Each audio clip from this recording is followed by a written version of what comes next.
Hey, good evening and welcome to Fish on Northwest. Dwayne England, the Barnum is back. I'm back. I'm back. Missed you, man. Yeah. It just didn't seem the same, you know. This is show, I believe, 25. Really? Yeah. Wow. And the 24th, you just couldn't muster it up. Just left me hanging. We had Dave Calhoun in last week, if you were able to join us, and thank you if you did. He did a great job. We had a lot of great conversations, talked about his rod company, where he's going, and kind of what the future holds for him after stepping down from GPS, and just kind of, you know, what he's got going on. And we'll continue to be in contact with Dave. He's, you know, building rods, we're fishing, so I mean, it's just kind of, you know, Reese's peanut butter cup kind of a thing. So anyway, David over in IT Corner getting it done. The cooking, the recipe of the week, I guess what I'm trying to say, will in fact happen this evening. But as I mentioned last week, Chef Kelly is north. He's up there hunting birds for a couple months. Yeah, so working hard. Working hard, killing birds, guiding as he does is his main source of income. So we don't have him for a couple months, but we've pre-recorded a whole bunch of cooking segments, and they're fantastic. And you know what? They're going to present just like they're live, because I don't let Chef and Sherry like, let's do that over. No, there ain't no redos. One take wonders. We just do it. So we do have a recipe of the week coming on later in the show. That's going to be, what did I put down here? Some, squid pad thai, which is extremely tasty, by the way. Right. So yeah, you've already gotten to eat all these. Yeah, because these were all done ahead of time. So we was that like a one day, like just actual just like buffet fest? Of just different, one day I think we did 8. Wow. 8 recipes. So you go jogging the next morning after? No, I didn't get out of bed. In a food coma. So those we'll have them each and every week, and you're going to see there's probably, as it starts getting darker earlier, some of those will still be daylight. But hey, you know, we got to bring you the content, and whatever it takes to bring you that cooking episode or that recipe of the week every week, because people really respond to that stuff, Barnum. They, you know, we're always talking about fish, fowl, and game, and that's what they're always cooking. And you're going to get to see that each and every week with new recipes every time. So don't think just because Chef is gone, and actually Shing's gone this week too. She's in Wyoming. So first show that she's missed. I'm losing my whole damn crew. The only staples in this operation anymore are me and David. So we got this butter. I almost called him butternut. Anyway. Fish Hunt Northwest is presented each and every week by Better Homes and Gardens Pacific Commons, located in Puyallup, Washington. If I can get all this out this evening, that would be good. Lots of stuff going on throughout the Pacific Northwest and beyond, Barnum. Before we jump to that, let's remind everybody, hey, we're here every Thursday. Now that it's NFL season's kicking off tonight, we get that, but we're still here every Thursday, 7 to 9 p.m. Catch us on YouTube. Go to our channel and subscribe. Please do so and share that around. Let's blow that channel up. It continues to gain ground each and every week. We're grabbing about 3 to 5 new folks every day, which is kind of nice. Okay. Also, you can watch us right here on Facebook and join us each week, 7 to 9 p.m. for the live version. Of course, everything we do is then recorded and it lives there, and you can go back and watch as many times as you want. We take some of our content, push it out as standalone videos, so that you can get the how-tos and the cooking segments all on their own. If you want to review those time and time again, that's why we do that. Tell your friends about it. Share our content, share our info, get it out there. Let's blow it up. Numbers keep creeping up every week, and we thank you for your support. Really digging where this is going after only 5 short months. So things are cranking, man. And it's going to just continue to get busier for us. We're on the cusp of fishing and hunting like crazy. Fall is in the air. Fall is in the air. Yeah. These cooler temperatures, and we got a weather change coming next week. We got a weather change coming definitely, which is going to maybe hinder this elk opener coming up. But we'll get into that in a little bit. Some things going on around the Northwest, as I mentioned before. First of all, I put a post out this morning that referenced an article that was written here the other day. 5.2 million clams is what's the projection for 2019-2020 digs. So when we talk about that, I mean, as we get into the fall, those fall, you know, evening and wintertime clam digs are going to happen. The cool thing is, last year as a comparable, Long Beach had 4 days, because of the low numbers and the size of the clam, mostly due to the size of the clam. Now they've reached a mature size where they're confident that there's plenty to harvest.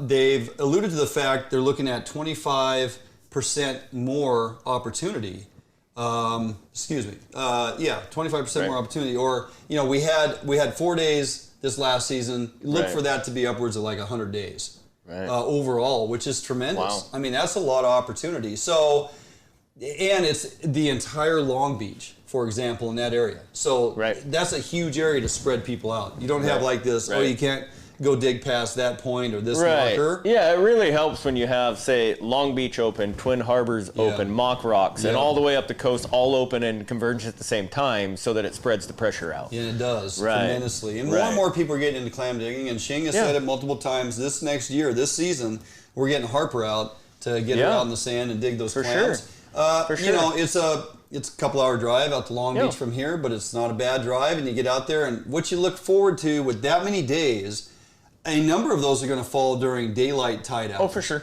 We're not just going to have these evening digs, you know, where you got to go headlamp and do the whole deal. You look forward to those mid-morning, afternoon tides that are conducive to great clamming. I mean, they live in the sand. They don't know it's daylight. It don't matter. So, it's all about tides for them. All about tides. Yeah. So we're gonna look forward to that. Great opportunity in the realm of clams. So going down the list of openings and closings, on the closing front, as everybody's pretty much found out, they bumped the closure on the Columbia for Chinook retention by a few days. It actually closes tonight, midnight, so there's no Chinook retention on the Columbia tomorrow, starting tomorrow. What you will have now is a 2-fish limit on Coho, hatchery Coho only. We still don't have a steelhead retention as well. A couple weeks ago, we talked to Tyler with CCA, and we kind of reviewed that they had just reallocated the numbers on that steelhead forecast, and it is dismal. You know, lowest since what, 15 years or since the 80s. I can't remember what that was. But terrible. It's really, really low. So the bottom line is, as you go fishing, you're on the Columbia. You have a 2-fish limit still. They both have to be hatchery Coho. That's just where it's at. So, and that being what it is, the fishing's going to be pretty darn good. Later on in the show, we're going to talk to Bill Monroe Jr., Bill Monroe Outdoors.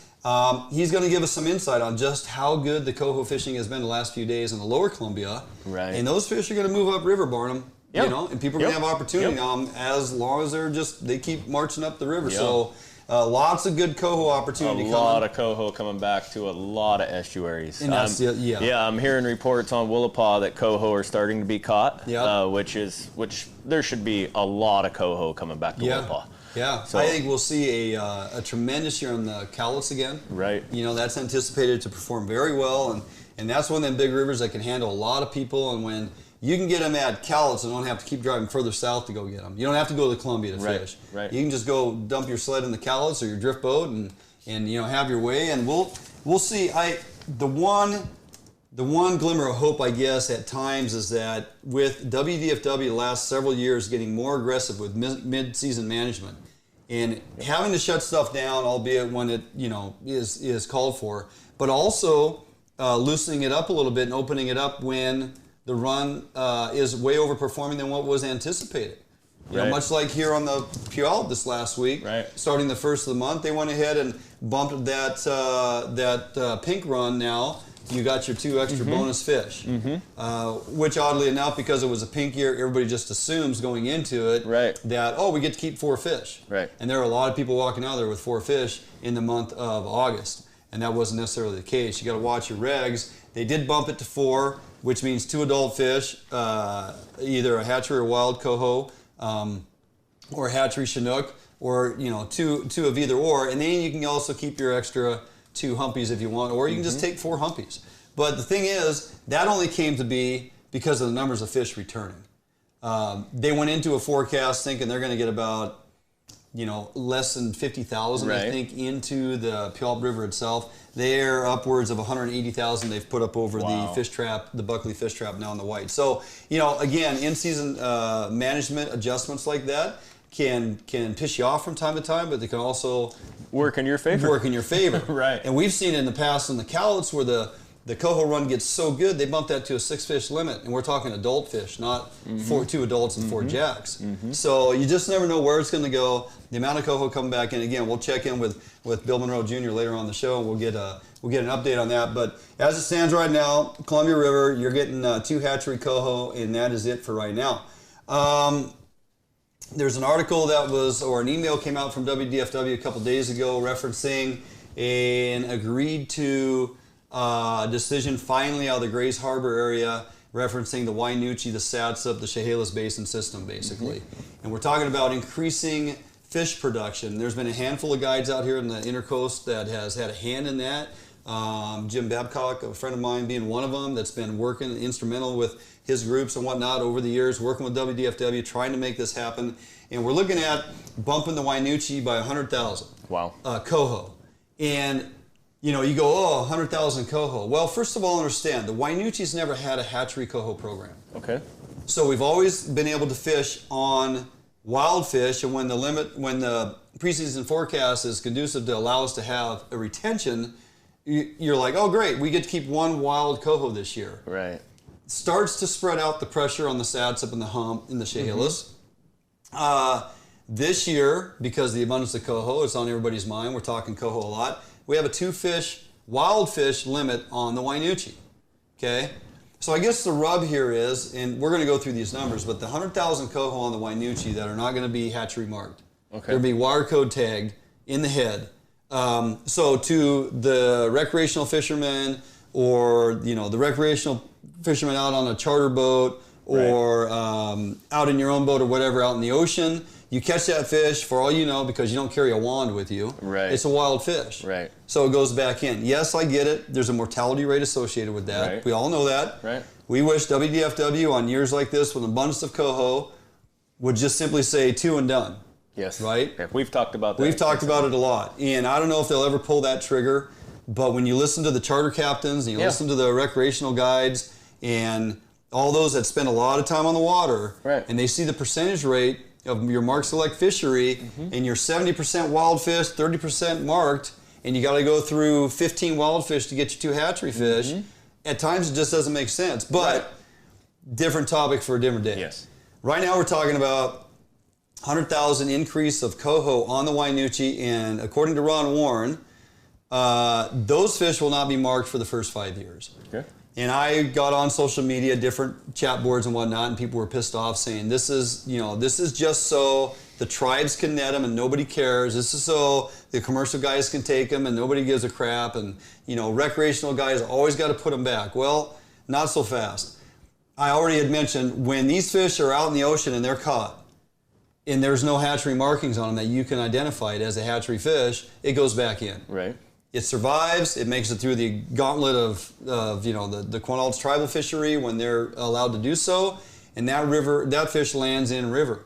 Now, within that 5-year window, there's no guarantee that we're not going to get an opportunity for coho. Right. We have an opportunity this year for wild coho. Right. If this program was up and running and 3 years into it, and they said, hey, we got an abundance of wild fish coming, or coho coming back. Right. And actually out here in the harbor, the numbers are high enough, we can have a 2-fish limit, and you can retain wild coho. Right. If you were catching those wire-coated tagged coho, you wouldn't know. No. Until you go to the boat ramp and leave for the day, and the WDFW employee comes by with their wand, and they check the head on your fish, and it's got a code tag in, and they cut the top of your head off your fish, right? Right. There's a reason for that. The reason is you can't gauge the ability of a run to perform that you're introducing into a system now if you can't truly gauge the true percentage of fish coming back. That's true. Right? It's true, and that's the thing, is if we want to see what these fish are going through to return to the gravel. Yep. And it's important that those fish get the chance to make it back. I mean, because in a selective fishery like this, I mean, this will give us a really good idea of what the return rate is of those natural origin fish also. That's the whole thing. Absolutely. You know, so if you send a hatchery fish out there with the adipose fin clipped and they're getting caught and kept, that's going to skew the numbers as what we would see returning to the gravel if it was natural origin. Doesn't give you a true spawn or escapement percentage. Right. Now the question that I posed to you before the show too was, well, they're putting this on the recreational component to make sure we don't retain any of those fish. Right. Give it the maximum opportunity to get as many returning to the gravel as they can gauge to truly see how this program is performing. But if those fish are getting caught in tribal nets, I really hope, as this program is introduced, and because it was agreed upon fishery and program with the co-managers and WDFW that they are in fact monitoring those sharing fish. That information. Yeah, like they better have their wands with them, and they better calculate all those wire-coded tag coho that are caught, not for a numbers perspective, but for percentage of those fish getting caught. Yeah, you need to. It would give a true story of what the natural origin coho face to get up that river system. It's going to give you true data to work with. Yeah, and I think that's huge. So I don't look at it as doom and gloom. I look at it as we got 100,000 hatchery coho going into the Wainuchi. If it's a 5-year program to build it, and they wire code tag them so they can truly gauge the performance of that run, and we have a season like we have this year where you can retain 2 wild fish, you're going to harvest some of those fish. That's a known. But they can also track those because they'll use the wand at the takeout, and they'll get their percentages.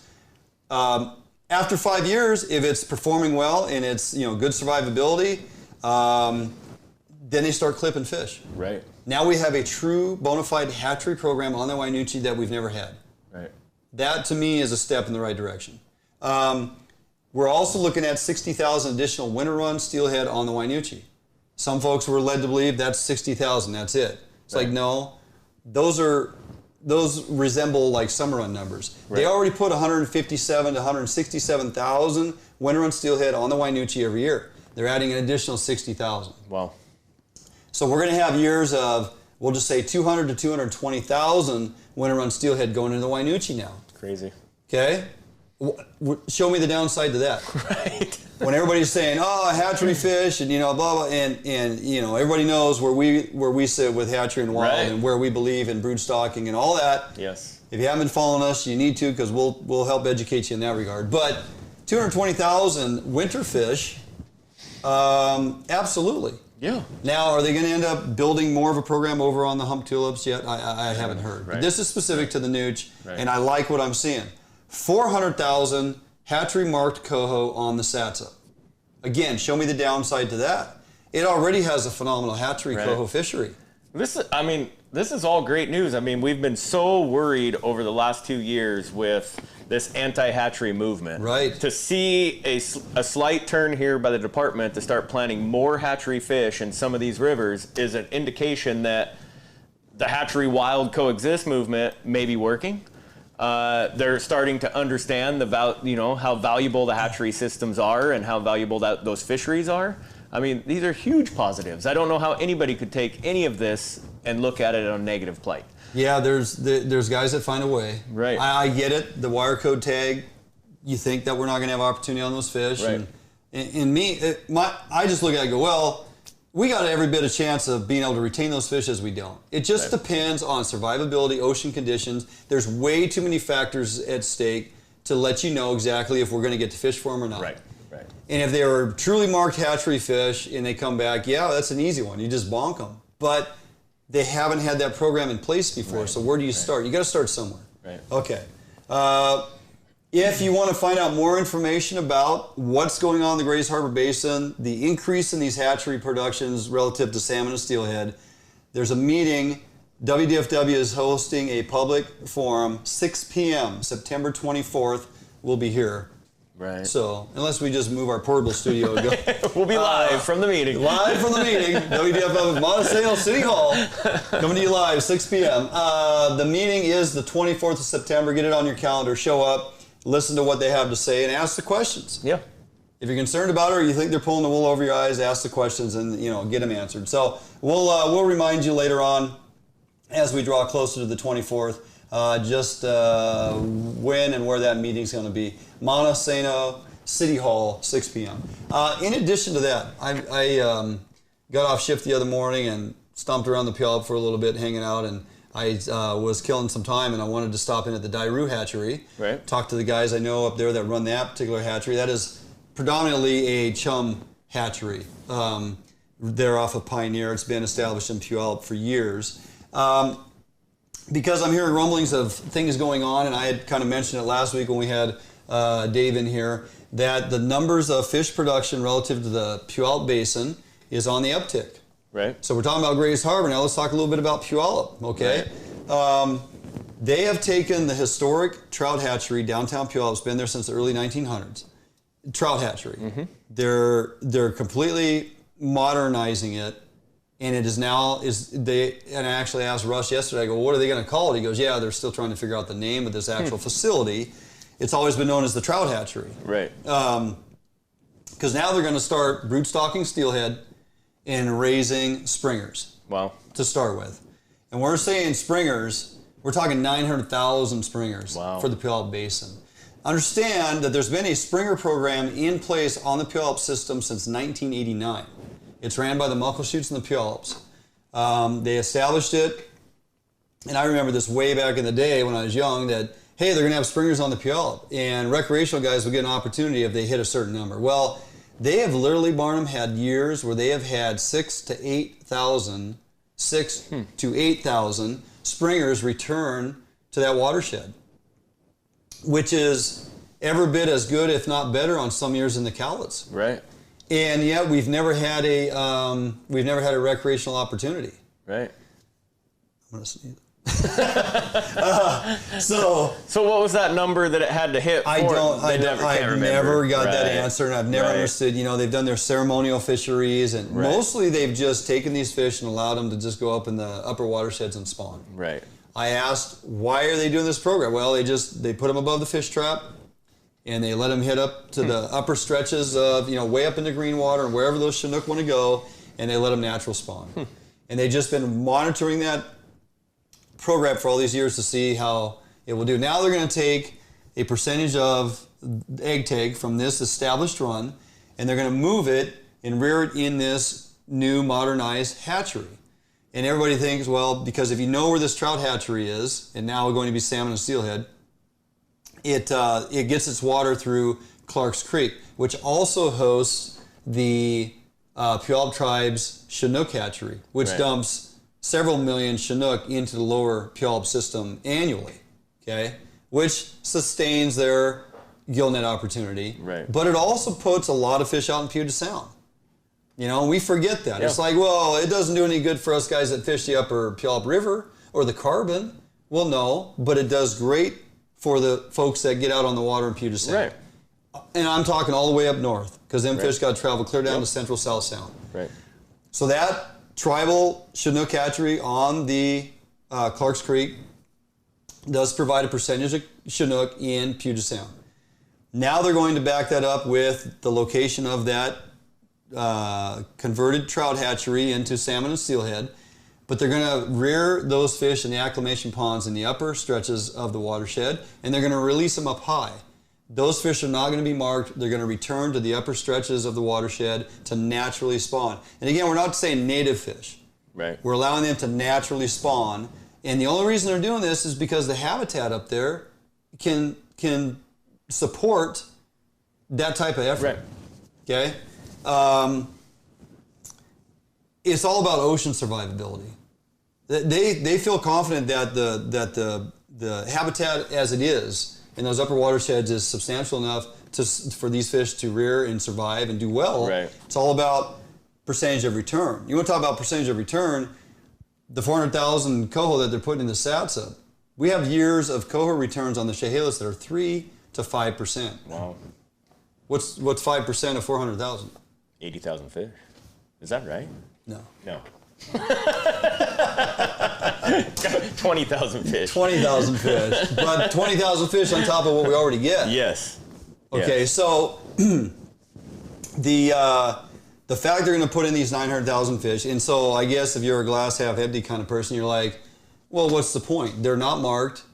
They're going to spawn in the upper stretches. Okay. Right. If we catch them, we got to let them go. Again, if they establish this run, and you said it earlier, and if it's performing, if we have good survivability and we're getting 15, 20,000 fish hitting the gravel, right?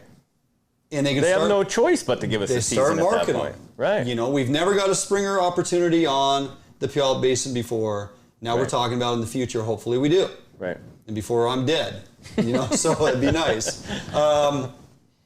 Also, the Voight's Creek hatchery, which is upper, Carbon, then Voight's Creek, it's way up high. The original hatchery got destroyed by floods several years ago, completely rebuilt. modernized, state-of-the-art facility. They're pumping a ton of fish into several 100,000 coho, 300,000 coho, I think, hatchery marked fish. They used to do steelhead up there. They're not doing steelhead right now. Not sure if they're going to take that leap as well. Because again, the steelhead or brood stock, which they've been doing for several years, at an egg take of about 35,000 per year. Now they're bumping that by moving it to that other facility. Going to increase that to 200,000 and see what we get. They used to do several 100,000 out of Voight's Creek for steelhead, but they literally had 1 year where they had 9 fish return. Wow. That's when things were really going south. Right. And that's where we hit a hard road. So for me, looking at slowly as this creeps up and you start looking at these different hatchery systems coming online, modernization taking place. It's something, you hear hatchery reform. Ansley's allocated all this money for hatchery rebuilds. What's it mean? What's it look like? Well, if you look around, you're going to start seeing some of this stuff is actually starting to happen. It takes time. Yep. Environmental impact studies, ESA, the list goes on. And they got to make sure everything is in line to make this happen. They got to make sure the co-managers and everybody's on board. But I look at it as we got some opportunity coming here in the next, 2 to 5 years that we could see a definite turnaround. Now, all that being said, all it takes is a couple more years of a blob forming out there off of the coast, and it really is detrimental to the survivability of our fish. But, for now, I'll take that as all positive news, and moving forward, it's looking pretty good. Mm-hmm. So, all right, ran a little long on the hatchery reform stuff, but it's pretty exciting news, and I figured people need to be up to speed on that. So, I don't know if you're aware of this, Barnum, but Saturday is opening for elk. I might know a little bit about that. Yeah. How many elk have you killed with your bow? I don't even know a number. I think it's 20. I don't know, somewhere around there. I thought you were at like 24. Yeah, probably. Seems one day we counted. Yeah. And you There's a lot of horns in my house. There's a lot of horns in your house. 24 elk killed with a bow. Yeah. I know I had a stretch of 9 years in a row. I killed one on opening day. Yeah. And then I think that stretch ended 3 years ago. Ended up killing one about a week into the season, and then 2 years ago I killed one the second day, which was like, come on. Yeah. And then last year I took one opening day. Opening day. Yeah. You called me, you go, well, that was easy. Yeah. I was like, what? Yeah, you coming down tomorrow? Because my bull's done. Yeah. I'm like, oh, okay. Yeah. Opening of elk, deer opened up on the 1st. Right. And we have a number of openings, and a lot of guys, maybe you just focus on rifle, maybe you just focus on muzzleloader, maybe you focus on archery. Yep. Run down a quick list of some of our openings and opportunities we got. If you haven't been paying attention, and it is, you get to go hunt. Obviously, elk opens Saturday and goes through, if I remember right, I think the 20th. I could be wrong. Off a day or two. Right. On the deer side, archery deer open the 1st, goes through the 27th for most areas. Some areas close the 22nd. The high buck hunt, which is kind of that high cascade hunt, which I do know a few guys that go do that and say it's a really cool hunt. Oh, man. The hardest part of it is getting to the animal after you squeeze the trigger a lot of times, which that makes it an adventure. That opens the 15th through the 25th. And then your general seasons, obviously October 12th through the 31st for blacktail, 12th through the 25th for whitetail. And then you start getting into your late buck rifle. Blacktail's 14th through the 17th this year. Whitetail is going to be the 9th through the 19th. And then late archery, deers up and down November 27th in some areas for blacktail through the 15th or through the end of the year. Depending on your area. Yeah, depending on the area. Some areas open the 10th and go through the 15th. The whitetail hunt is the 25th of November through the 15th. I mean, there's just seasons that stack and stack and stack. And we were talking before about every year, they do the multi-season deer tag, and I've been putting in for it now. I think for the last 3 years, for the fact that I bow hunt. I don't rifle hunt at all anymore, right? And I'm whitetail hunting. I'm trying to manage my own property and have the most opportunity to be successful on a mature whitetail deer. Yeah. That multi-season tag gives me every single deer season that is open to whitetail deer for me to bow hunt the deer that I'm trying to obtain.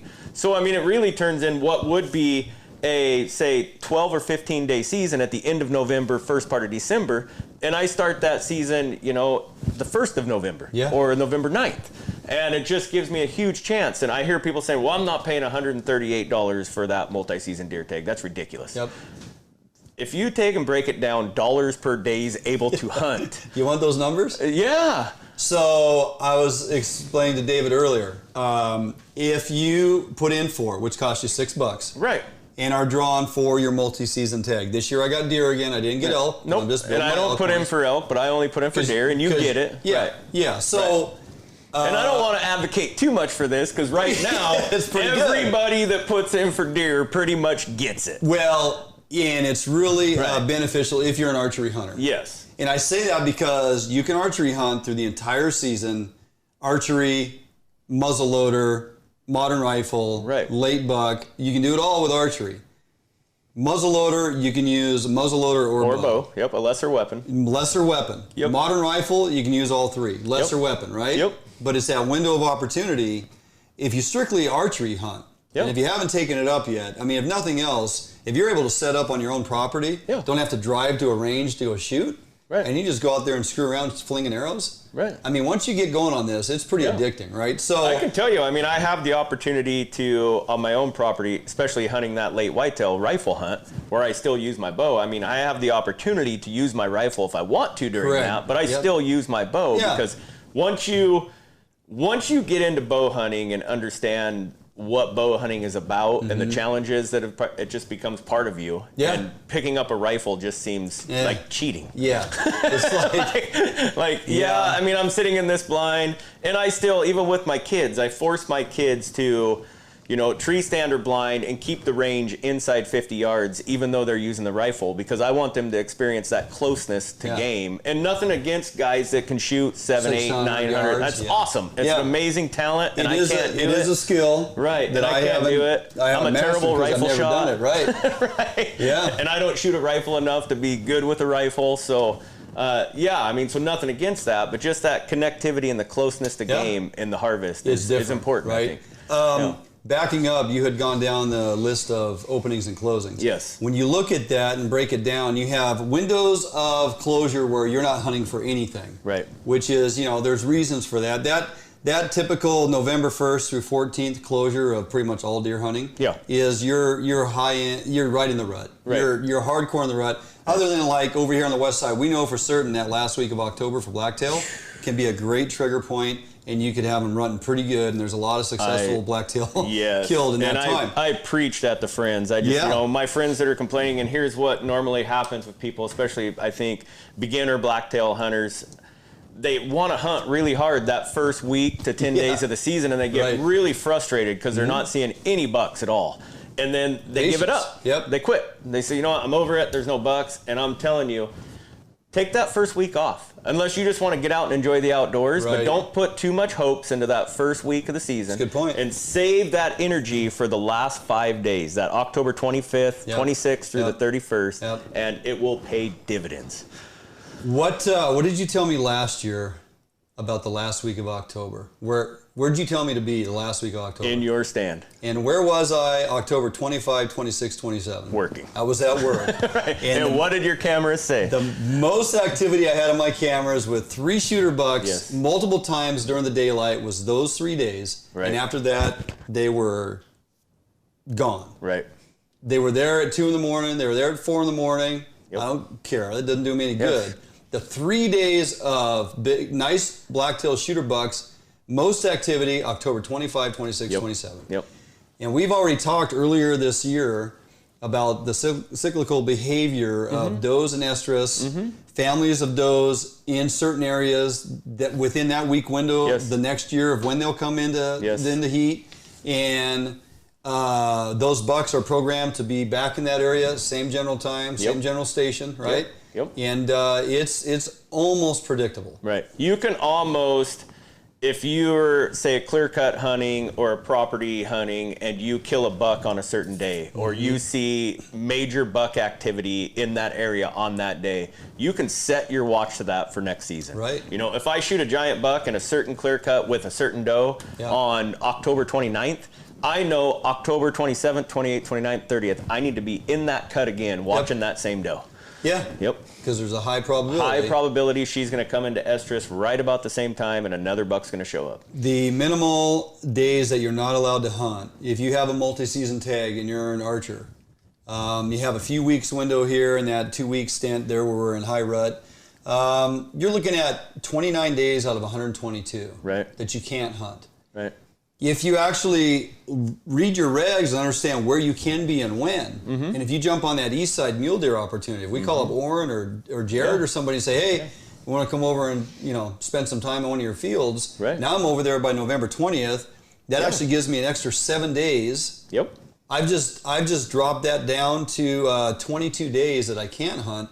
That gives me 100 days that I can hunt from September 1st to December 31st with my bow. So we're talking about if you pay for that multi-season tag, $138, you're talking $1.38 a day. Exactly. For hunting access. Yeah. That's unbelievable. And if somebody needs to put it in that perspective, great. But I just shows you. I mean, you're talking about pennies on the day. I mean, it's really, if you look at it, if you maximize your opportunity, and put time in the woods, or put time in on the property you have access to, or put time in, make plans to go to the east side, whatever it takes to get as most amount of time you can in the woods, in the stand, in the blind, whatever.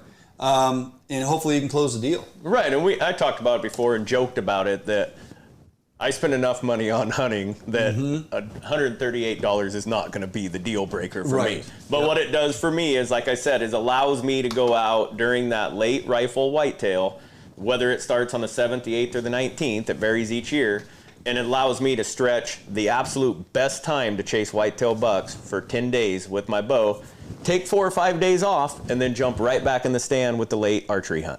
And so now I've taken what is a questionable rut hunt at the end of late archery and turned it into a really, really good archery hunt during that rifle hunt. Good point. So, okay, we've ran a little long as we always do because we get into good conversation. Shing's popping on here, being a smart ass because she hopes that I fed you well before the show. As I will put a picture out of the spread of food that we had in your absence. David was extremely impressed. It looked like a bachelor pad party going on with fried food and beer. But no, the boys got fed and we're doing great. You got some questions? Light up the old text here, and we'll try to get to them as much as we can. With just me and Barnum reading, we're trying to stay on top of this. So, okay, we're going to jump out for a break. We come back, Barnum, as we roll into our hunting season now. I spent a little time yesterday, finally, getting my cameras up. I'm, a couple weeks behind where I wanted to be, just because of, all this. So, finally got the cameras out there to now start taking a look at what I got going on. I've changed my approach this year. We're going to talk about that. I'm elevating. I'm angling. I'm trying to change up some things on these crafty blacktail. You've had some work going on the east side on your property. And, of course, we got an elk hunt that opens here this Saturday in a couple days. So, plenty to talk about as we roll into hunting. And we're going to do that right after this break. So, don't go anywhere. We'll be back, me and you, talking hunting right here on FHN.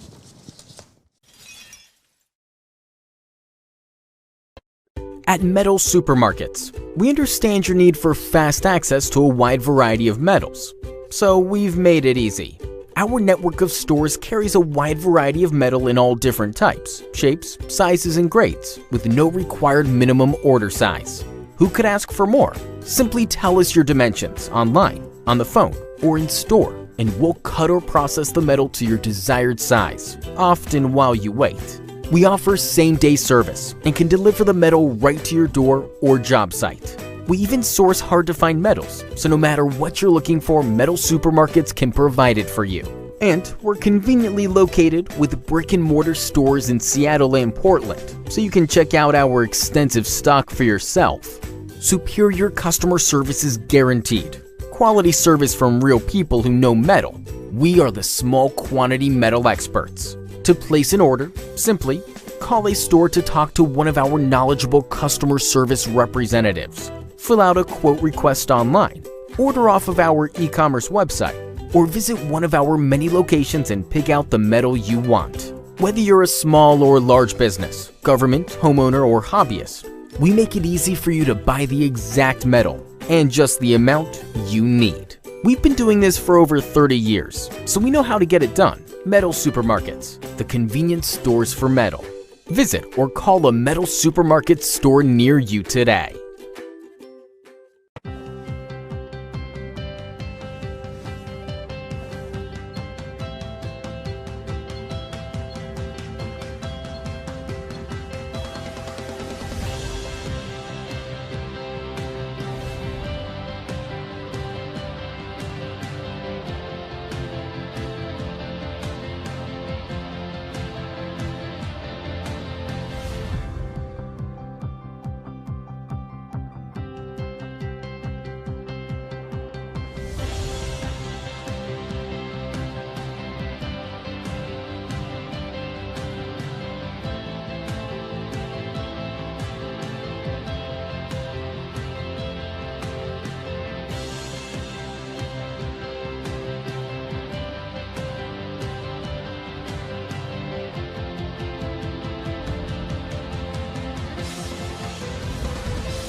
Hey, welcome back to Fish on Northwest, Dwayne England, the Barnum, and a couple questions and comments here in the old texting tool here, Barnum. Ron, did it change today? Chinook is last day today. Steelhead is closed, but not Coho on the Columbia. I don't know what I said that may have led to confusion, but yeah, Chinook is done after today, midnight. No Chinook fishing tomorrow. The closure is bumped up a few days ahead of schedule as was previously thought. I believe it was going to be Saturday. Yeah, your Coho fishery continues on the Columbia, 2 hatchery fish, and no steelhead retention. So and it's been lights out.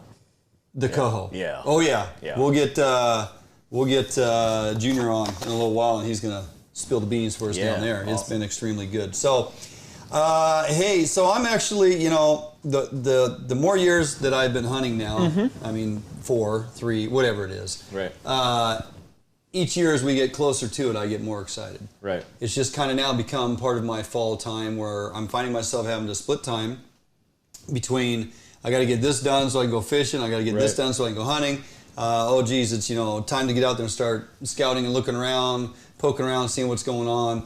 I didn't think I was going to go put any time in on the private property this year, but I kind of changed my mind just to have that as kind of a staple, close to home, backup plan.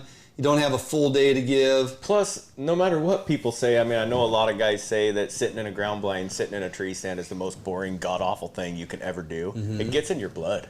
Yeah. It really does. You got to be kind of quirky in the head. And have patience. It really shows whether you are a person that has an extreme amount of patience or you just are just a caged animal and you can't do it. And I found it interesting as we began to communicate more and became friends and started talking more hunting. The commonalities between you sitting in a blind freezing your ass off on the east side and me sitting in one over here on the west side, and you know, as we transition from fall into winter for that late archery, I can't keep my feet warm. If I was out walking around, maybe I could. Now I guess I'll sit here and read a book for a while because I know nothing's going to show up in the next 5 hours. And for me, it's like the Dr. Jekyll, Mr. Hyde, because my elk hunting strategy is just 100 miles an hour, go as fast as we can. 180 degrees opposite. Yes, and then we flip it around for deer hunting, and I'm a sit and wait guy. And I find both of them have their challenges. The staying motivated to do 10, 15 miles a day and just being on it and on it and on the throttle for 2 full weeks every free minute. And then flip that upside down. And the tenacity it takes to sit still in a chair for 13 hours a day, hoping for that one deer that you've been seeing on camera that's never showed himself in daylight, but in your brain you think, oh, it's going to happen. And you have to continue. It's almost a little bit of, it's insanity. It's what it is. Sitting in a ground blind, when the temperatures are just the right combination, there's enough moisture in the air, and the coldness and the crispness in the air, those combined make it absolutely miserable. But listening to guys give seminars and things on different types of hunting, and talk about somewhere in the Midwest sitting in a tree stand for 13 hours, and it's 12 below. Or 0, or even 20 degrees. Done it a lot, It's I'm thinking, man, I got to up my game. But you keep it in perspective. Now on the east side, your ground blind, indoor tree stand, and your approach is all about whitetail. Over here, there's public land to hunt.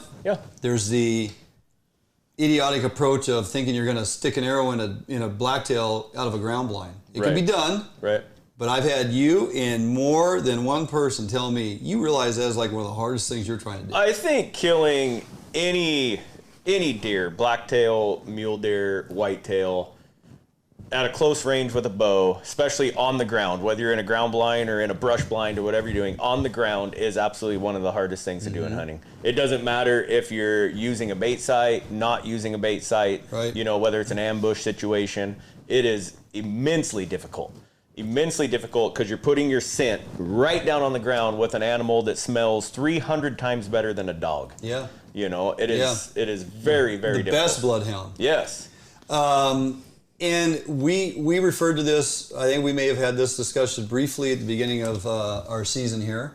We talked about it a lot last year, in that as you sit in that ground blind and you have that shooting window and you fill that ground blind with your exhaled air and your scent, and that once that gets full, right, that air has to start moving out somewhere. Right. And as it slowly travels, and we reference that as the slow-moving campfire. Right. And on, excuse me, on those days where you have that inversion and that cold air is pushing down, yep, and stuff doesn't move up high, like thermally taken up straight up in the air and going away, but it comes up to a certain ceiling and it hits and starts traveling laterally. Right. Think about that real small campfire. Right. It's not putting out a ton of smoke, but over the course of a day, yes, as that transitions across and blankets. Right. So we reckon it to those fall days when your neighbor's out there burning leaves, right? There you go. You wake up in the morning, your neighbor gets up about 10 and he starts burning leaves, and by noon the entire neighborhood is smoked up. You can't breathe. Everybody's hacking. You're like, Jesus criminy. The same thing is happening when you're sitting in your stand, or even if you're still hunting and you're moving a little bit and setting, and then moving a little bit and setting. The same thing is happening. You are a campfire. You're producing scent. Particles are leaving your body. And if there's not a wind or a draft to rinse those out, it just lingers. Yeah. And it just gets pressed down to the floor, yep, and it just lingers. Yep. And now you may get away with a few does coming in and still feeling fairly comfortable and feeding or crossing your path. But that big mature buck, or even a 2.5-year-old buck, anything, I mean, I'm telling you, anything that feels just a tad bit different, and they're gone. Yep. They turn around, they go the other way, and they'll go right back to nocturnal. Yeah, I feel like I've experienced that for several years, and I've talked to you at length of what I've done for scent cover and not being in there too much when I'm out hunting. You just don't go in to check cameras. I wait till I go hunt to check cameras. And the hardest thing to do, and that's what I'm really going to try to do more of this year, the hardest thing to do is because we have limited days to hunt. Yeah. And you're excited to try to get the opportunity. And the only thing you can think of is, oh, today could be the day that buck comes in that I'm after. But if you're putting yourself in a situation where your scent is destroying the area, even if you see that buck on camera that day, does not say that you would have saw him if you were in stand. Right. Right. So you're way better off, especially hunting mature deer, to take that day where you wake up in the morning and go, oh my God, there is zero wind today, and just don't go. Don't go. Don't go. Even if that buck shows up on camera, know that you actually did the right thing by, if you would have been there, he might have winded you, and then you'll never see him again. Yep. Because you're going to get, on a mature blacktail or whitetail or mule deer, you're going to get one opportunity. And you either kill him that opportunity, or he wins you and you don't see him again. Yeah, it's much like utilizing your weather to your best advantage. So sitting in the ground blind on a blustery, rainy day is great. Yes. When you get to that mid-fall, that mid to late October, or then you transition to November if you're still hunting, and we have gusty, windy days, rain pounding down, and the leaves, I don't know if you've ever sat in like a really heavy foliaged canopy swamp area like where I hunt these blacktail. Right. When those leaves start dropping after the first couple cold, freezing nights, and then we get that wind and that ideal climate change that just makes those leaves fall, there could be very little wind. The amount of leaves falling off in the woods is mind-boggling how loud it is. Right. It is so loud to just have it constantly raining down leaves that the forest is alive to a level that you have no idea unless you spend time out there. Right, and you get the same thing a lot on the east side with the snow falling out of the trees. Right. You'll get that snow fall, and then it'll warm up a little bit, and you get that snow dropping. Yeah. One of the things that blows me away that is I still to this day can't figure out how they do it, all deer, is you have all that background noise, everything, and they don't react to it. I've had giant clods of snow fall directly on a ground blind and about, geez, my God. And the deer don't even react to it. But the minute you make a slight movement in your chair and you get a slight rub, they're all, what? Is and that, it's their ability to pick out an unfamiliar sound or an unfamiliar smell or an unfamiliar object out of their environment is, I still don't understand it. But I will, and I have, and will continue to do so. If I'm ground blind hunting and I get that blustery day that's just noisy as can be and the rain's coming down, I will get out afoot and walk trails and go through brush slowly. Right. A few steps, stand, look, listen, take a few steps, turn around, 360-degree look, and slowly move through the forest. And just try to see if you can come up on one that might be just standing out in the middle of the day or whatever. And there's a lot of products out there now too that are really starting to help in that sense. You know, you have cover stuff. the ozone generators. Yep. I mean, I'm still up in the air about their effectiveness, Yeah. but I mean, a lot. You go through and read reviews online, and people are impressed as hell with them. I've started in the last 2 seasons. I've started using a product called Vapple.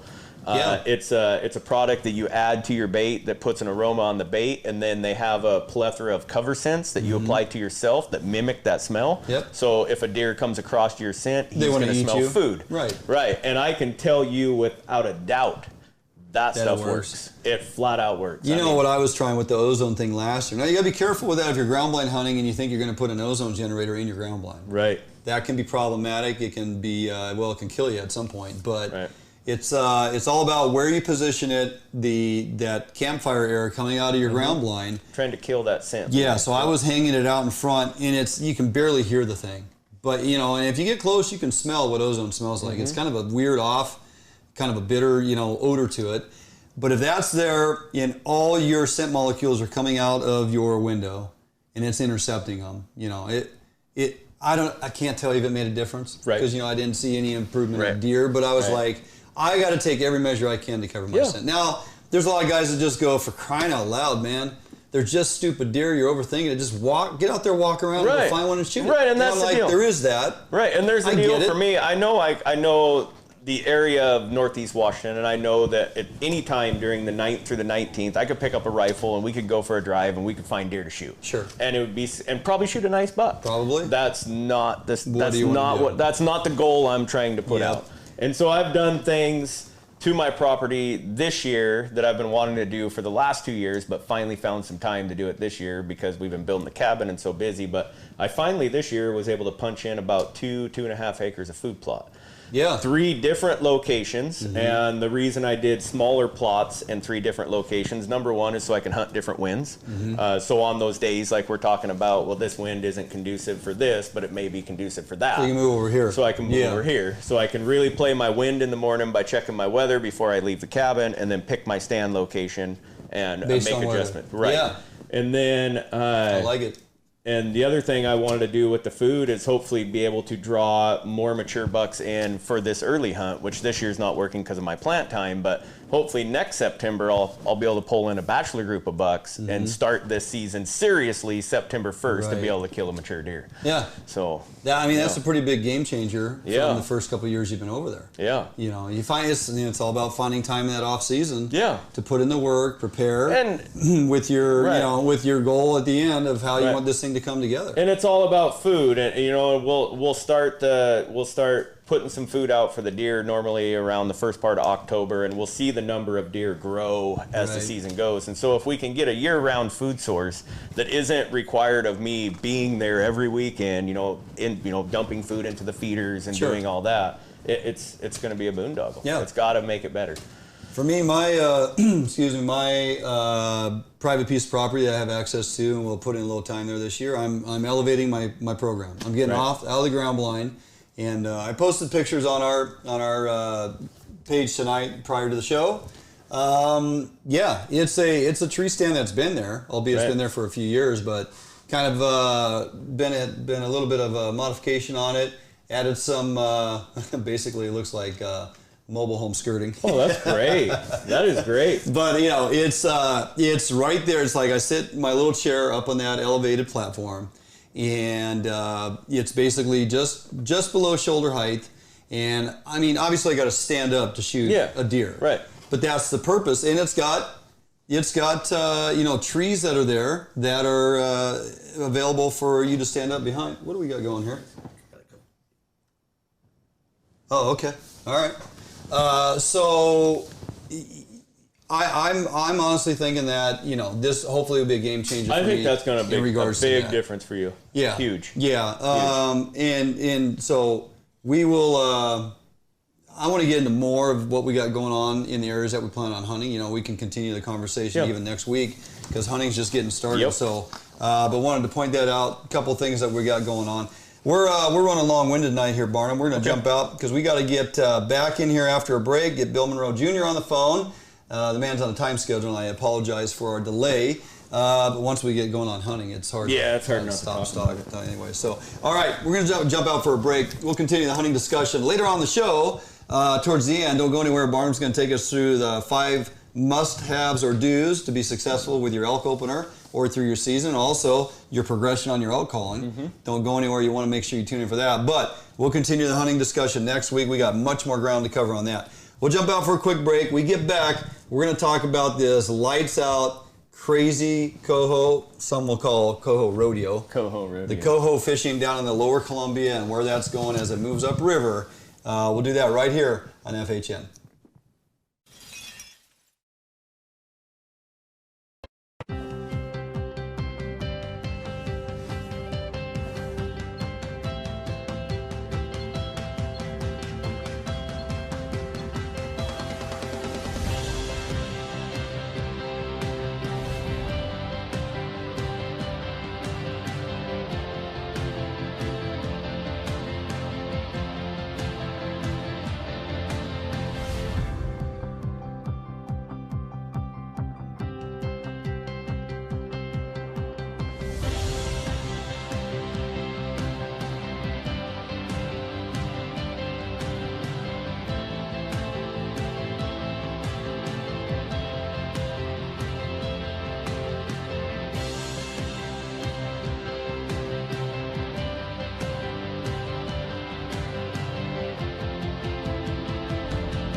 Come out to break a night, the pink skies waving goodbye.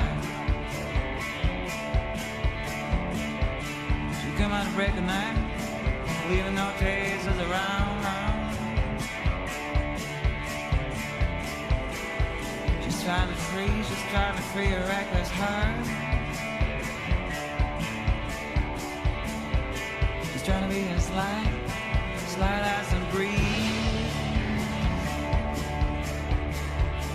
Queen of art, Friday morning. Queen of art, Friday morning.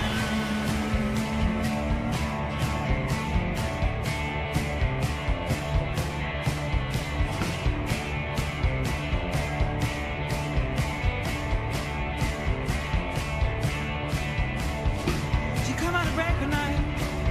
As sweet as always.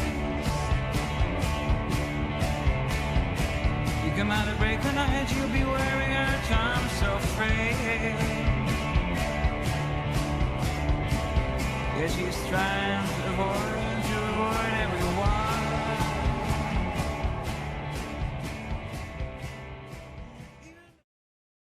Yeah, I guess so.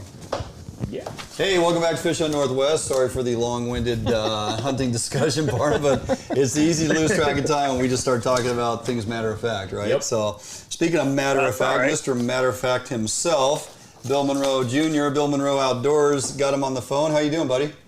What's up? How you doing tonight? We're doing good. I apologize for the delay, man. You got little kids running around the house, got to get to bed and all that. I get it.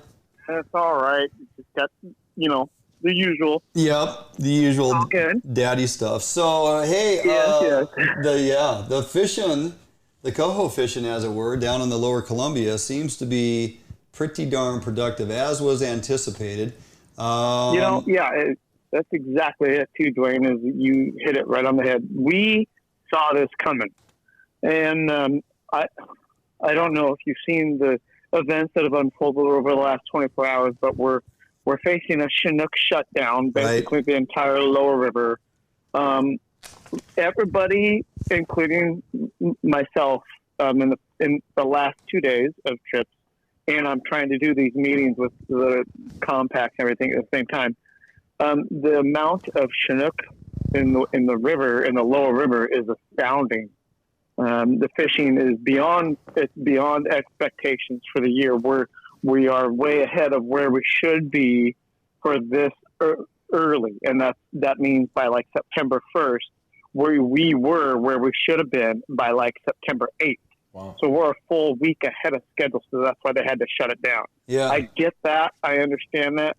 But a run update on this river is needed to be able to show the amount of Chinook that we forecasted initially at north of Falcon many, many, many months ago. Right. Is actually way more than what we have or what we have predicted. I think we're going to see a run increase on Chinook.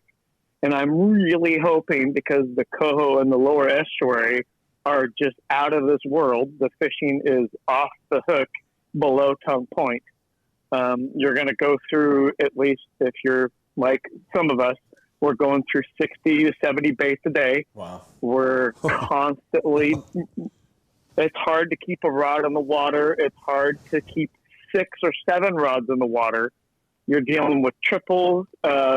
Some of us had quadruples today. Wow. And once that happens, it's just, this is the days of old of the Coho rodeo. This is what we are talking about. Yeah. When we see 1 million plus Coho that need to come into this watershed system. Did they not re-gauge the run and bump that down to 600 something thousand now in the Coho? Didn't I see that somewhere? No. The Coho initially started out at about 938,000. Right, That's right. where we started. And Okay. it actually, once we started seeing the June early charter report, because they have a Marine Zone 1 that gets creeled when the charter fleet gets to start June 22nd. Okay. Once we saw what they were doing, that number actually came back for the first 2 weeks or the last, I guess you call it the end of June. But those first 2 weeks of that fishery got extrapolated, and the number of Coho went up to 1.3 million. Oh. They added 400 more thousand fish to the forecast for the Coho, and that's a whole nother thing.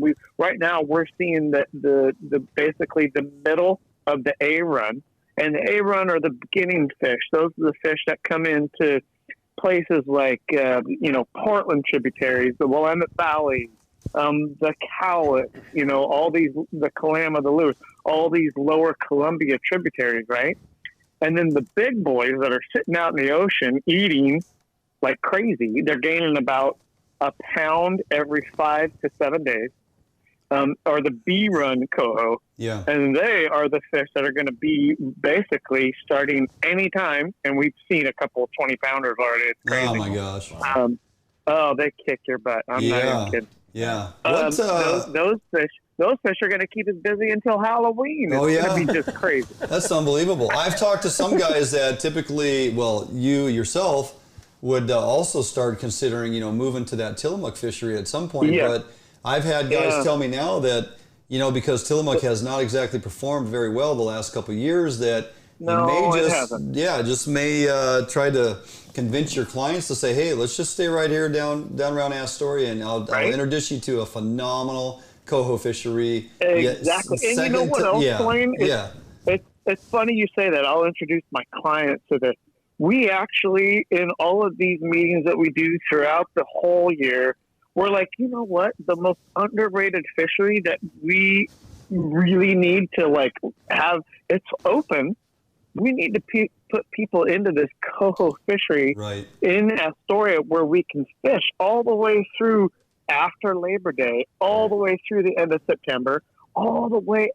It will fish till Halloween, and I'm not even kidding. Right. It will fish like gangbusters until Halloween. It's crazy. What kind of pressure are you guys seeing down there right now? How many boats are you seeing compared to that Chinook fishery? Compared to that Chinook fishery. So when there were, the August, let's say after the first week of August until the Chinook closure of August 20th, let's say August 7th, just for namesake here, August 7th to August 20th, it was crazy. There was about maybe 3,000 to 5,000 boats. Everybody was there. That's how it was. Right. Once August 21st hit, it was basically cut in half. And that was when everybody was like, well, we're going to go up above. And we didn't get a tongue point this year. Right. In the past years, we've had a tongue point fishery from tongue point all the way up to Bonneville Dam. We have become so effective at figuring out the tides and soft tides. And now over like a 10-year period, we figured out that we've got a Chinook tide to fish because it's so soft. Right. And that's when you go up and fish above tongue point. Yeah. And it's been epic. I mean, daylight hits, the sun starts coming over the mountain, and every boat, however many thousands are up there, has a fish on it once. And that is because all those fish are up there in the soft tide. They're staging to be able to think about whether they want to go up river or go back out to the ocean for the night. Right. Yep. And that's how we've become pretty good. So we didn't get that this year. Right. We had to go above Puget Island, which is basically the eastern tip of Willamette, and that's where we could fish up to the Bonneville Dam, and then even that was cut short. So we've had these staggering seasons. Well, it's been really, really, really good. The mouth of the Cowlitz was pretty good. The Warrior Rock, which is basically St. Helens, Oregon, all the way up to like the mouth of the Willamette, that was pretty epic. People they're catching all their Chinook by like 9 a.m. That's been going on for a week. And it's just, there's that many Chinook in the system, in the lower system. And that's why we think, the whole run needs to be forecasted. I'll be very curious to see what this, as we start getting dam counts of these Chinook, one that really hits, and gets over Bonneville, what we'll see this thing catapult to. I'm going to put, Dwayne, I don't really kind of like put, bets or numbers or. But you're going to. I'm not a risk taker. Right. But I would be willing to put some money that we're going to see some 15,000 to 20,000 over Bonneville Dam days here in the next probably week. Interesting. 7 days. Yeah. Yeah. I mean, I'll give credit to you too. Part of what you are continue to be involved with on board of directors with NSIA keeps you very busy and keeps your thumb on the pulse of all these run forecasting. I like to make sure my big thing, Dwayne, is I like to make sure that we have opportunity as sport fishing women and men. It's like this thing that I want to do to make sure that we have the opportunity to go fishing. I don't care if it's like some sort of conservation element. We need to make sure that we find a way to procure the opportunity to sport fish in the states of Washington and Oregon. It's like, I mean, I'm a fishing guide. That's great. But I'm a little bit more passionate about the fish. Yeah, I absolutely. just think it's so important. A lot of people are just like, well, we're going to let other people handle that. And then when they don't like what they see, then they get pissed. Yeah, they bitch about it. Yeah. Well, no, really credit to you. I'm learning that it's really, really difficult. Credit to you. Your passion is so strong, and you put in all that extra time. Plus, you work a full-time job. You got them little kids that are waiting to get to bed. But before we get rid of you, we got to dial in a little bit on this coho fishery. So if I'm going to jump in my boat, or me and Barnum are going to come down there, we'll bring David along because he loves to kiss coho. What kind of tide am I looking for that's conducive to getting these coho? What, obviously bait fishery, spinners, 360s, inline rotators. I want to talk a little bit about your red and chrome rotator that you pimp out so strongly for your Chinook fishery. Does that change at all when you go after these coho? Give us all the... It does. Yeah. It does. But to be quite honest, this year, anything is working. And I mean that.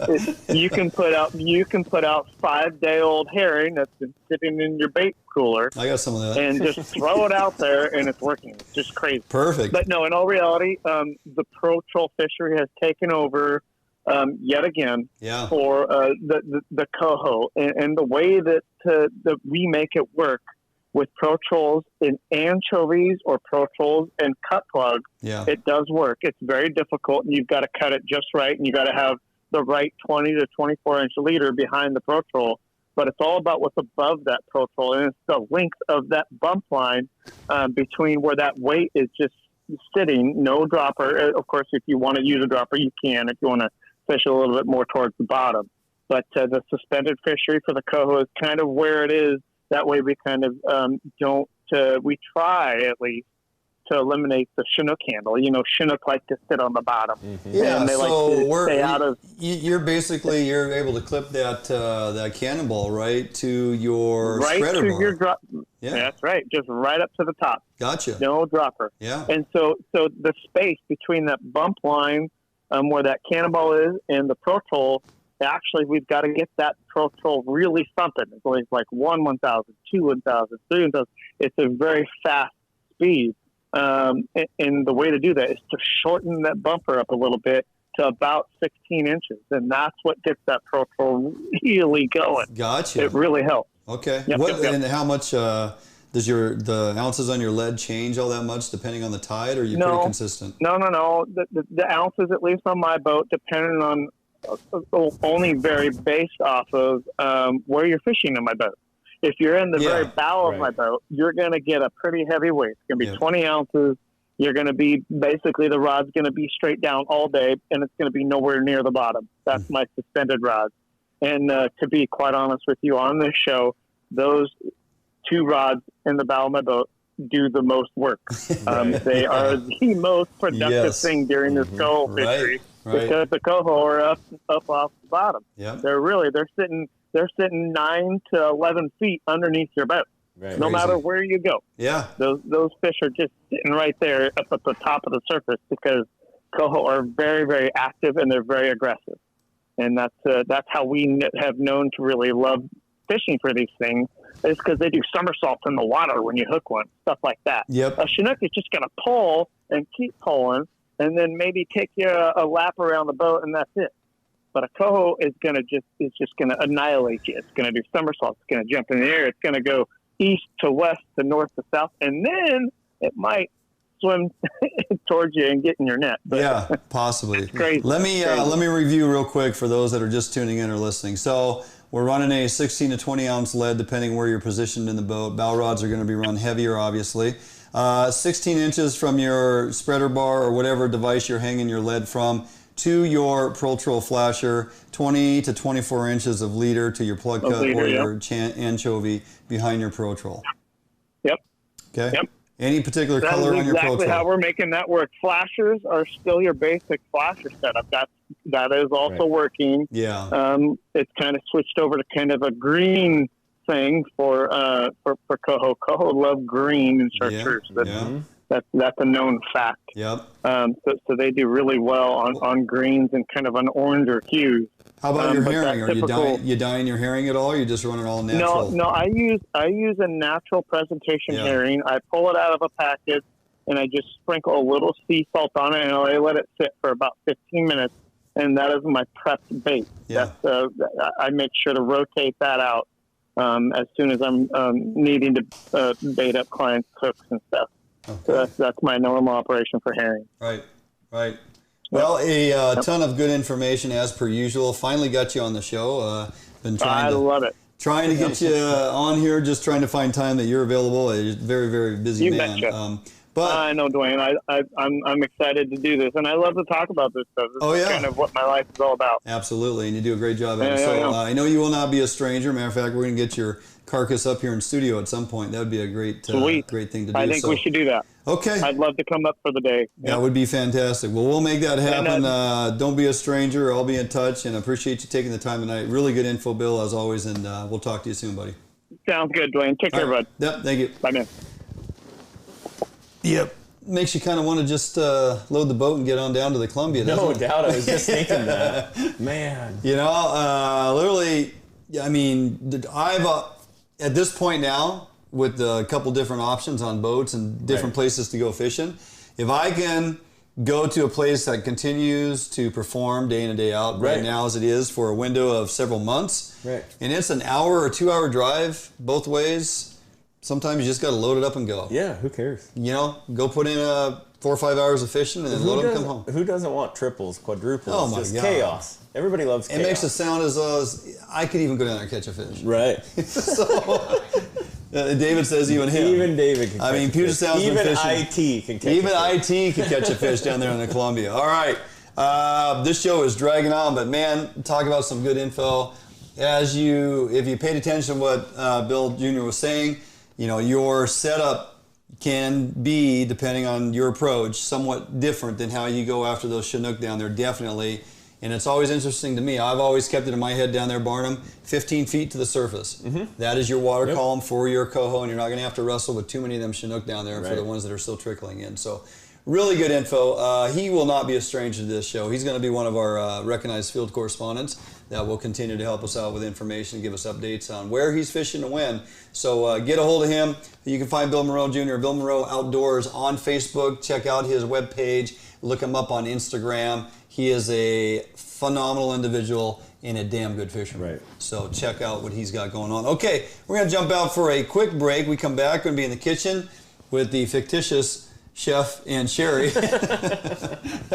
Nonetheless, it's a well put together segment. You're not even going to know that it was a pre-record. They do a fantastic job. Squid pad thai. If you got some frozen squid in your freezer, been trying to come up with a new recipe to do something with it, I'm telling you, this one here is fantastic. Not too spicy. Really complements the squid very well, and it's a very easy one to pull off. So we'll jump out for a break. We come back. We'll be in the kitchen with Chef Kelly and Sherry for the recipe of the week.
Hey everyone, welcome back to Fish Hunt Northwest. We're here in the kitchen with Chef Kelly for the recipe of the week, and I am guessing Thai. You got it. You hit it right on the money. And squid. Yes, we're doing a squid pad thai. You're just on it today. I am. Okay. And yes, I know. These are your squid. Hey, I am taking one for the team and using my personal squid. I slaved. Freezing my butt off in December. I do believe we've given you some halibut we got. I'm going to talk about that. All right. We're done with that. Okay. Okay. So, it's talking about pad thai, we need to talk about some ingredients too, okay? Okay. So, here's our rice noodles. This package was a fresh noodle, and all you have to do is soak it in a little bit of water, and it's ready to go. All right? Okay.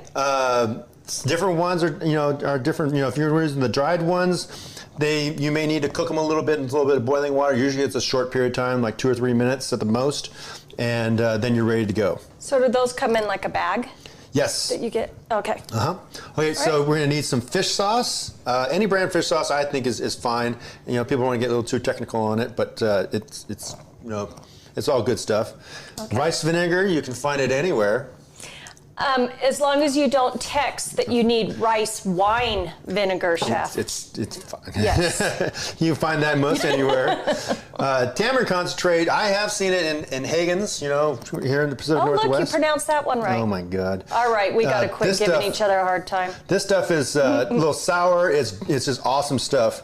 I also put it on some eggplant sometimes. It's delicious. Oh. And then we have some squid paste here. Some shrimp paste here. And this stuff does tons of flavor. If you love shrimp, absolutely, it's great stuff to have, just to add in there for lots of good flavor. So that's a paste. It's a paste, but you can also use dried shrimp too if you want to use that, and that's good too. Okay, so what we're going to do is we're going to build our sauce so that all we have to do is just kind of dump and go, because this all just goes through really super quick. Okay, guys? So we're going to add about 2 tablespoons of fish sauce. You know exactly how many times to shake it to get 2 tablespoons? Yeah. Okay. 2 tablespoons of rice wine vinegar. It's not rice wine vinegar. It's rice vinegar. wine. Okay. Rice vinegar. Yeah. Now you got me saying it. 1 tablespoon of tamarind paste, tamarind concentrate. Love this stuff. Now you deal with that. Does it? 2 big tablespoons of shrimp paste. 2. I'll deal with that later. Okay.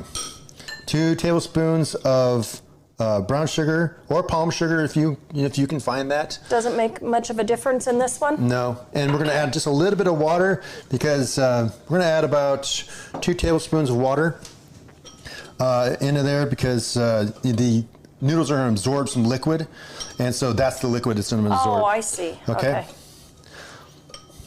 And I also add my garlic in here too because I don't want it to burn. So I'm going to add about 2 tablespoons? Tablespoon and a half, I'll say. Okay. Okay, so we got our pan. So let's be all ready to go right here on the stove. Got your sauce, got your noodles, RTG. Don't need me for anything. You've got everything there.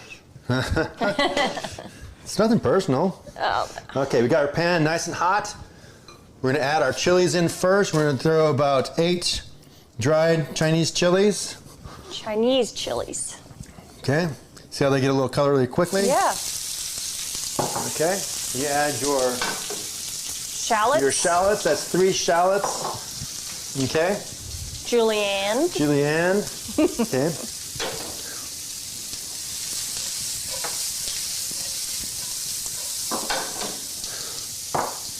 Okay, we're going to add our 3 ounces of rice noodles.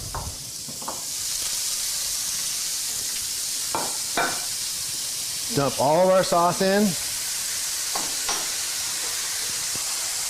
About 4 ounces of our squid. Oh.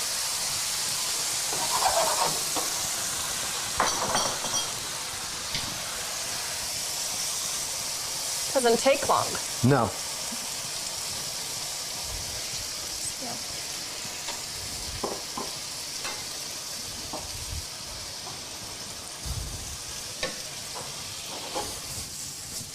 Oh, it smells delicious. I feel like I say that every time. I think I have to. It always smells so good.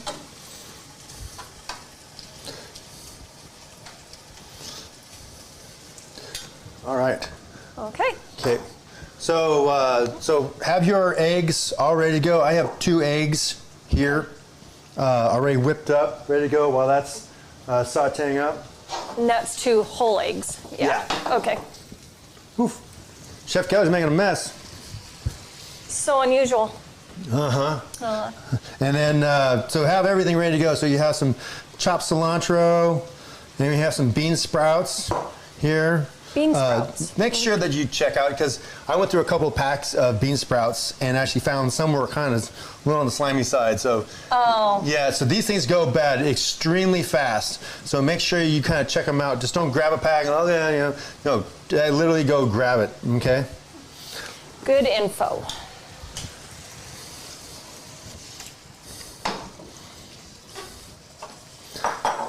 All right, we're almost there, guys. Okay, so now this is the time we're going to add your egg. Okay.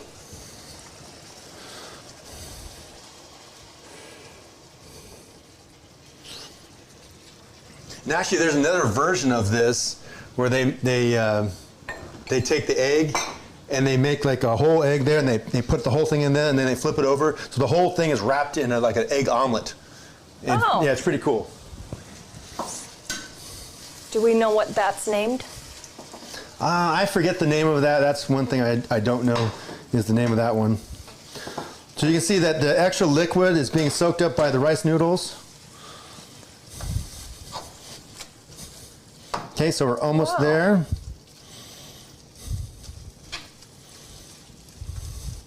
Like that. Okay, this would be a good time to start adding your chopped cilantro. I'm doing about 2 tablespoons of chopped cilantro. About 2 tablespoons, of green onions.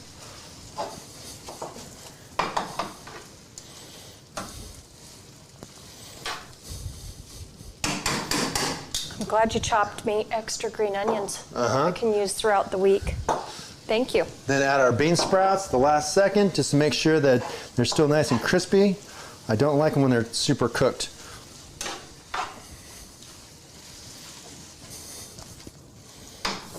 Okay. And we're done. That's it. Wow. Love these little quick meals. Right? Yeah. Twirl. Twirl. We're going to add a couple of chilies on top. Got some tentacles and all that fun stuff. There you go.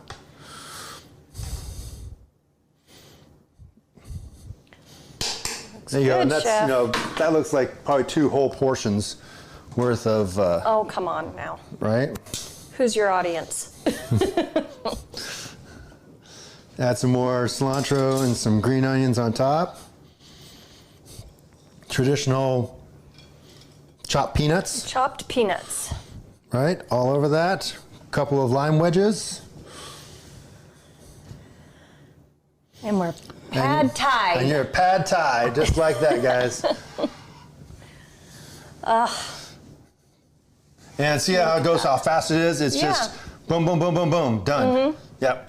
So yeah, it's just, the rice noodles are a little bit different. They don't really act like your traditional Italian, pasta. So right. So there you go. Well, while we dig in, we're going to go ahead and throw it back to you guys in the studio.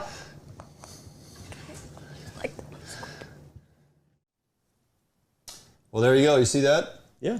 We watched it right along with you guys because, I remember filming it, but I don't know how the end product comes out. But you know what I like about it is we get this done with those guys. I got no screwing around, no editing or whatever, and it presents really well. And they've just continued to do a great job in the kitchen. And Chef he just keeps killing it with some recipes, man. That stuff, I have not eaten anything that he has made that you haven't liked, right? No, there's been things that's like, no, and you eat it and it's just fantastic. It's unbelievable. Yeah. So some of them are a little involved, but the cool thing is a lot of his ingredients cross over. Yeah. So like you go buy a bottle of this or a shaker of that or whatever and you have it, now you have it and you can use it for multiple recipes in his repertoire. So it continues to just baffle me with some of the stuff that he creates. Right. And then you try to duplicate it in the kitchen and can't do it. All right, jump out for a quick break. We come back. We are actually going to have the man on himself this week. We're not messing around here. We're going to get him on because we bumped him to pass last week. We ran out of time with a little egg snafu. If you were watching, you know what I'm talking about. Matt Messin Around Fishing Charters right here on FHM. We come back right after this break.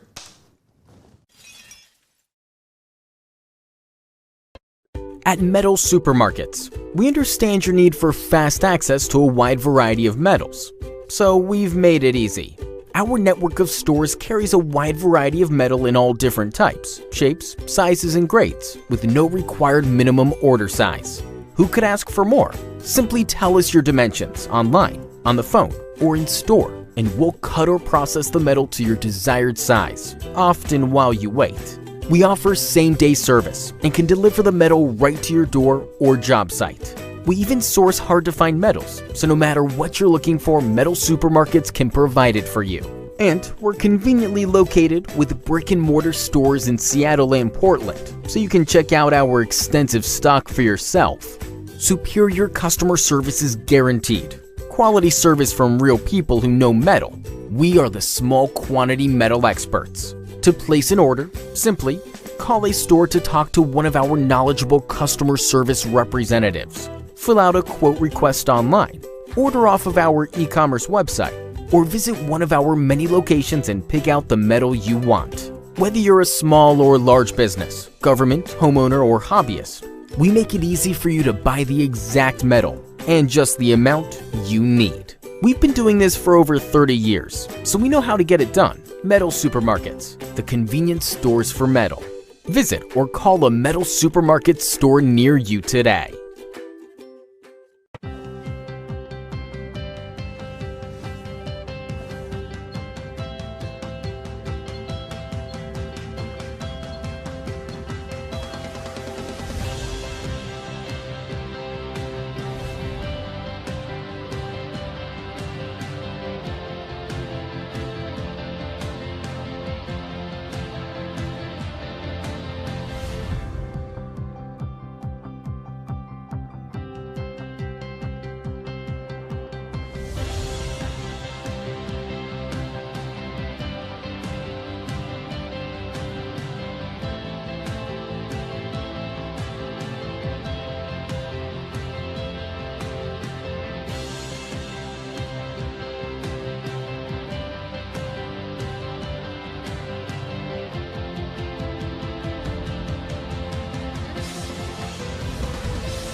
Hey, welcome back to Fish Hunt Northwest, Dwayne England and the Barnum.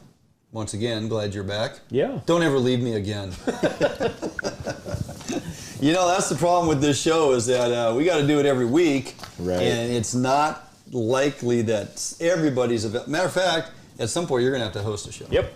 You're going to have to sit I'll right fill here. in for you. You'll get it done? Yep. Oh, I'm taking next week off. Just thought I'd let you know. All right, stop messing around, Barnum, and that's the segue into our next guest, Matt Messing. Got you on the phone, buddy. You there? Hey, how you guys doing? We're good. Thanks for hanging out and being available for the entire week. Obviously, we bumped a pass last week and couldn't quite squeeze you in because of a few snafus we had, but you are more than willing to jump on with us this week again, so we appreciate it, man. How's it been going? Life is good. Life is good. Fishing's been a little slow in the sound right now, but it's picking up. Yeah, we kind of in that transition point where them pinks are moving on through. Obviously, we've been done with Chinook for a bit, and those pinks are moving on through, and we're waiting for that good flush of Coho to really start stampeding into the old Puget Sound. Yeah, the pinks are long and gone. They are running up the rivers right now, and the Coho are kind of here and there. There are some ocean ones out there. We got a nice 10-pounder a couple days ago. Ooh. That was fun. Almost thought it was a king. Almost let it go. Oh. Wasn't used to catching that big of fish at the time. Right. Let's Matt, let's talk a little bit about, so you're mostly focused on Area 10 up there in your backyard. Let's talk a little bit about as you transitioned out of this Chinook fishery that you did so well at, and now as we kind of move into this Coho fishery, let's talk specifically about depth, troll speed as compared to what we were doing with our Chinook, And let's talk about presentation, colors, type of lures that you're fishing, lengths of leaders, and of course, types of flashers and colors, those types of things. Absolutely. Herring aid. Like I stand by herring aid like all day, every day. If you're going to at least run one pole, you better have some herring aid on there. Yeah.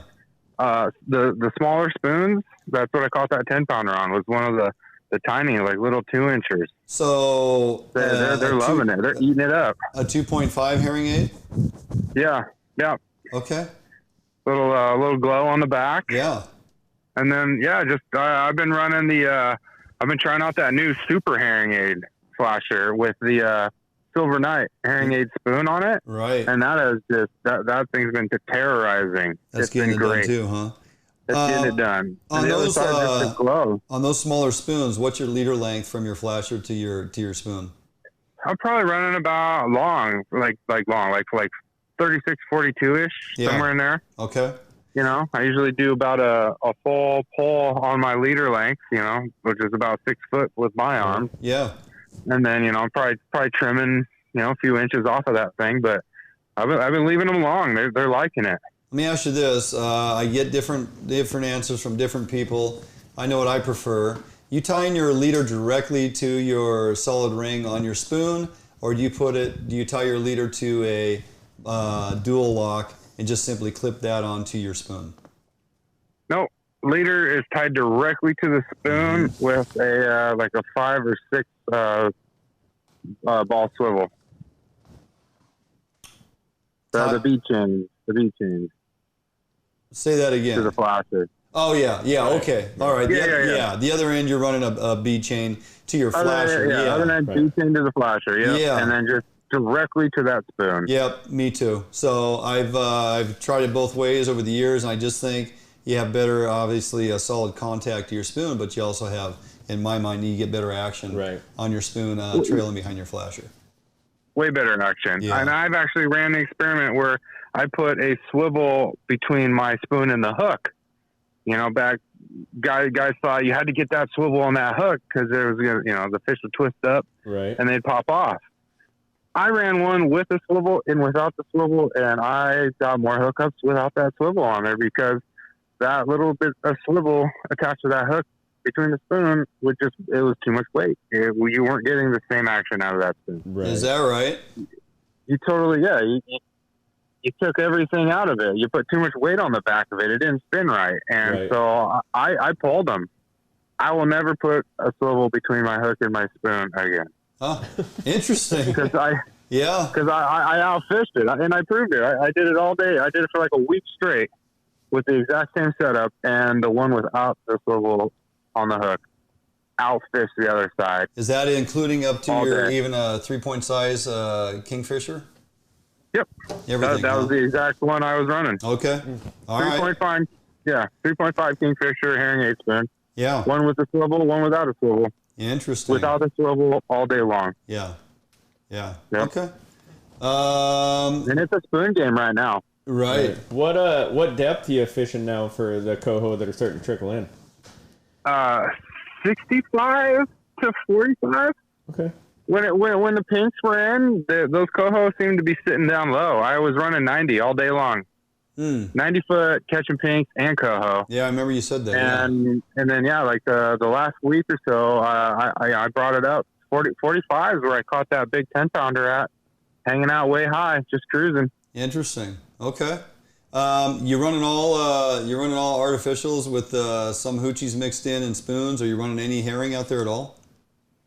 I did herring for one day. I caught one pink on a little topwater with a 3-ounce banana weight hanging out the back. Yeah. I ran hoochies for a little bit, and then I started putting some strips on there. Yep. I wasn't getting touched. Nothing was hitting. Interesting.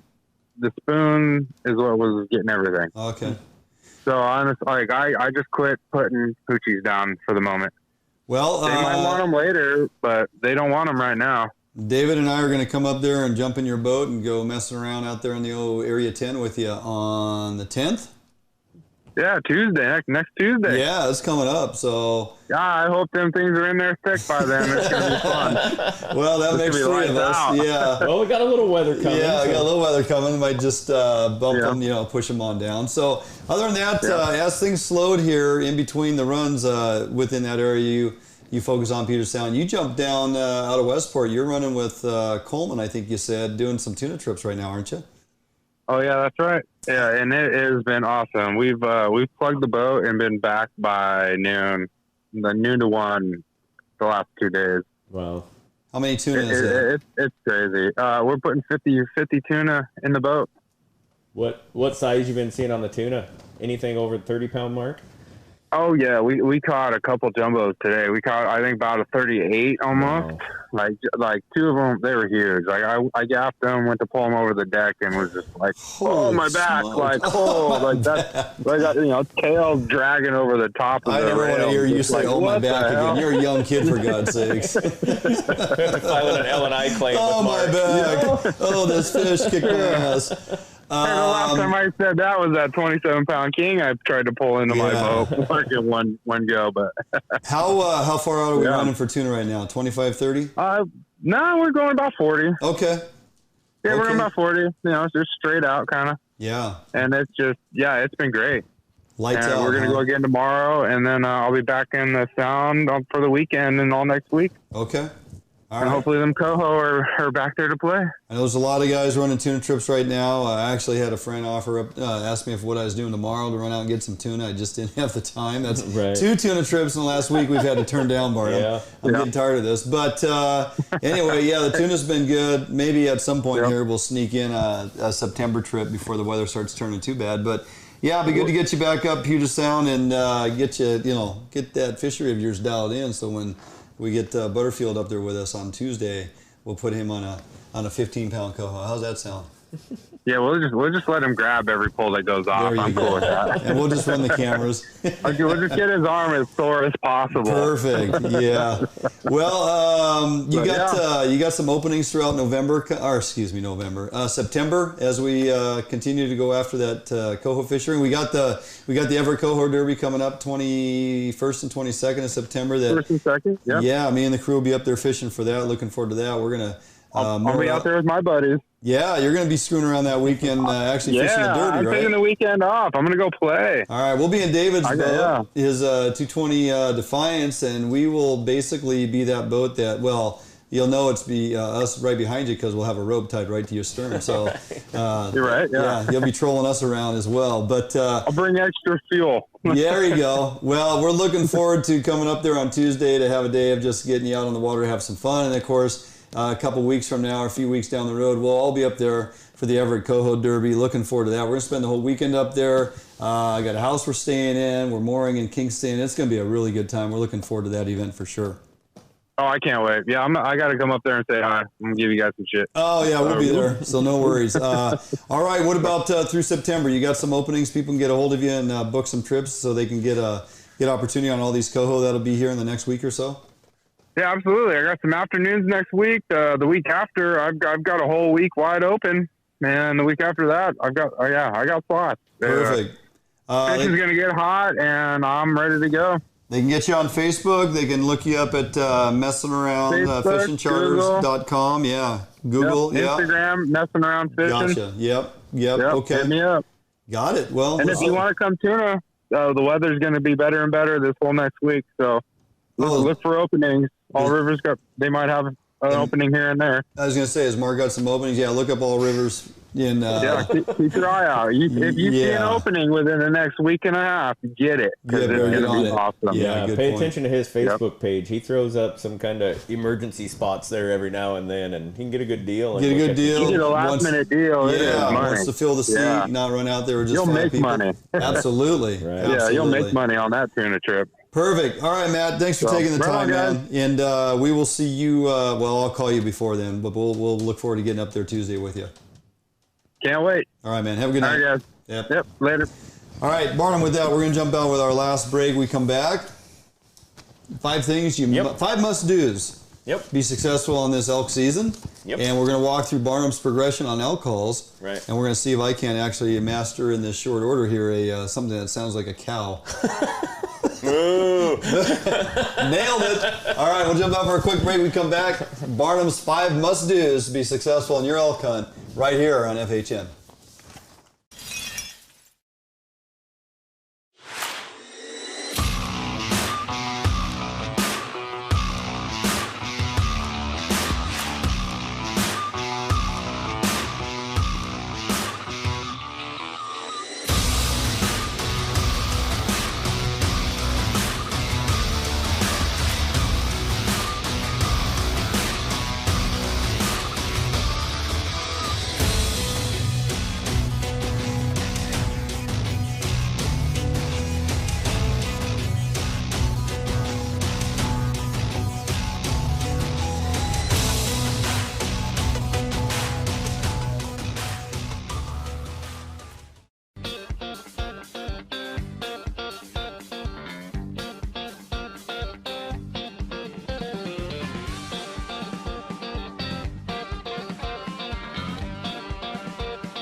So just like that. Just like that. Welcome back to Fish Hunt Northwest.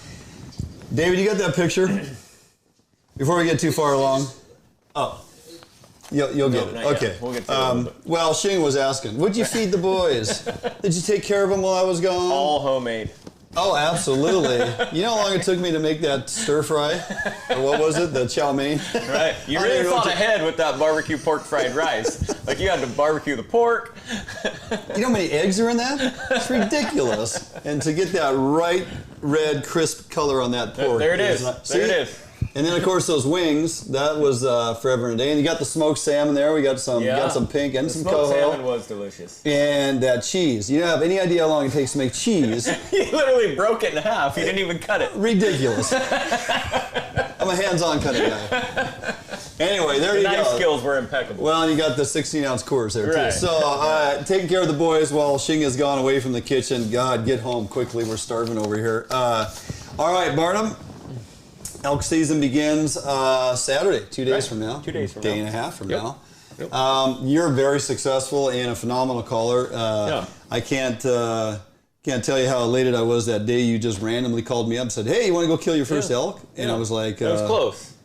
Oh, yeah. Yeah. But just to get the phone call from you and then to go out and work several days and watch the progression of this thing and your approach and how noisy we got to be and breaking sticks and throwing rocks and just trying to be as loud and big and boisterous as we can. And then when you start torching off bugles with that thing and they respond, I was like, this is freaking unbelievable. Yeah, it's almost when you're standing up on a ridge top or on a landing and you torch off and a bull answers from the bottom down below. It's almost like a dinosaur down there. It's unbelievable. It's like, right? What in the world? I mean, and it just sends chills down your spine. And it's still, I've had it happen thousands of times, and still everyone is just as exciting as the first one. Right. I mean, so a number of folks watching are experienced and accomplished elk hunters, and then there's guys like me that have no experience other than exposure just initially within the last year or so. The spectrum is across the board, but you have your tried and true processes that you go through, and you've been very successful over the years. So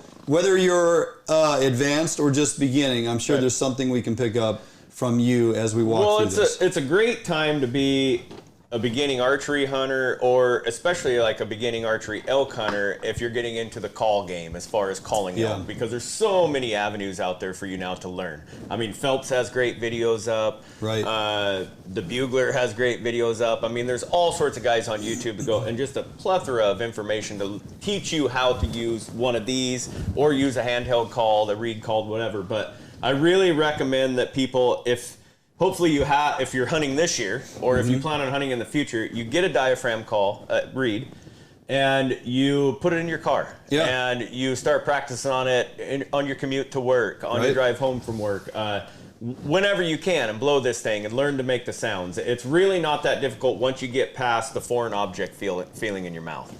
Now, once you kind of learn to make those sounds, you work yourself up to learning how to bugle, and I'll make some of these sounds in a minute, but with a short segment, we don't want to spend too much time on that because there's so many avenues for people to learn.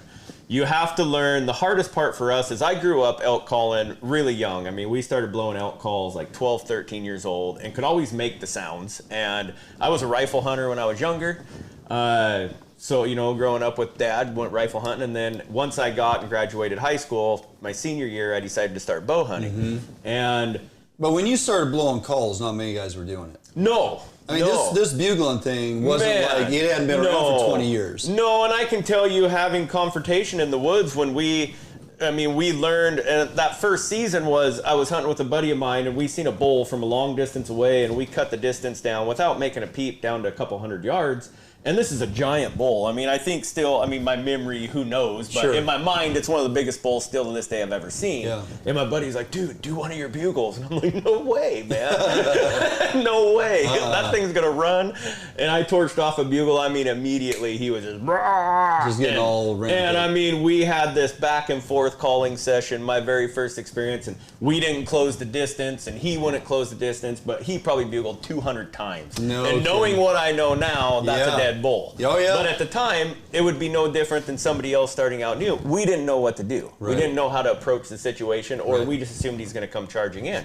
But we had multiple confrontations in the woods of older hunters, you know, going, you guys need to stop blowing that stupid bugle. You're ruining it. You're just ruining it. And it's like, you're scaring all the elk, and they're not, you know, and it's like, man, and we're looking at this going, man, I mean, we're still encountering a lot of elk for something that we're not supposed to be doing because we're ruining the hunting. You know, and so that's when, you know, God, for the first 3 years, we just weren't successful. We called in a lot of elk. I mean, a lot of elk. And I've always said, you learn more from the elk you don't kill than you'll ever learn from the one you kill. Good point. And that was kind of the progression of us starting to get over the hump. And then it seemed like, you know, we were successful, killed a couple bulls, partners killed a couple bulls, and next thing you know, things are really starting to click. And now it's just becoming like instinct on the important things, you know, where to set up, finding your shooting lanes. But let's talk about from the time you leave your truck. Okay, you get up in the morning, you're gonna be an elk hunter. You've learned to call a little bit, whether it's just a simple bugle or a cow call or whatever, but you're gonna call. The one thing you have to remember is as soon as you go into the woods and you're making sounds like an elk, you are an elk. Every single thing you do has to be with the mindset that I'm an elk. You cannot be blowing on this reed, making cow calls, making bugles, and then walk 10 yards chit-chatting with your buddy in normal inside voice. You know, you have to assume that every time I blow this call, an elk heard it, and he's going to respond to it, whether he's coming quietly or whether he's going to tell you that he's coming. So you have to always think you are an elk. In that mind, when you are moving through the woods, since you are an elk, and you know elk are big animals, 600, 700, 800 pounds, they're not quiet. So you don't need to be concerned with the noise you're making, whether it's crunching rocks on the road, whether it's going down through brush. I don't care about the noise because I'm telling every elk in the area that I'm another elk. So making a little bit of noise is going to actually help me. The other thing that's important, once I make a call and I've engaged an elk, I have an elk that's answered me, the number one important thing I always hear, say, okay, you got a bull to answer, what do you do? And well, the first thing I'm going to do is I'm going to check my wind. And the way we do that is if you're bow hunting, I think 99% of people are probably packing these wind indicators. It's just a puff. You shake it a little bit, give it a puff, a little fluff of powder comes up, and that's going to tell me what the wind's doing. Whether it's blowing 20 miles an hour or you don't feel a wind at all, that chalk will tell you what the wind is doing. So I'm going to check my wind, and I'm going to make a plan. More critical when you don't feel the wind blowing at all. Right. And you puff that up and you watch this slow drift. Right. And it's leaving you and going the direction you hear that elk, you're like, oh, time for me to move. And I refill these, and I've refilled them with anything from baking soda to cornstarch to chalk line chalk. I mean, anything that'll come out of this hole and make a puff.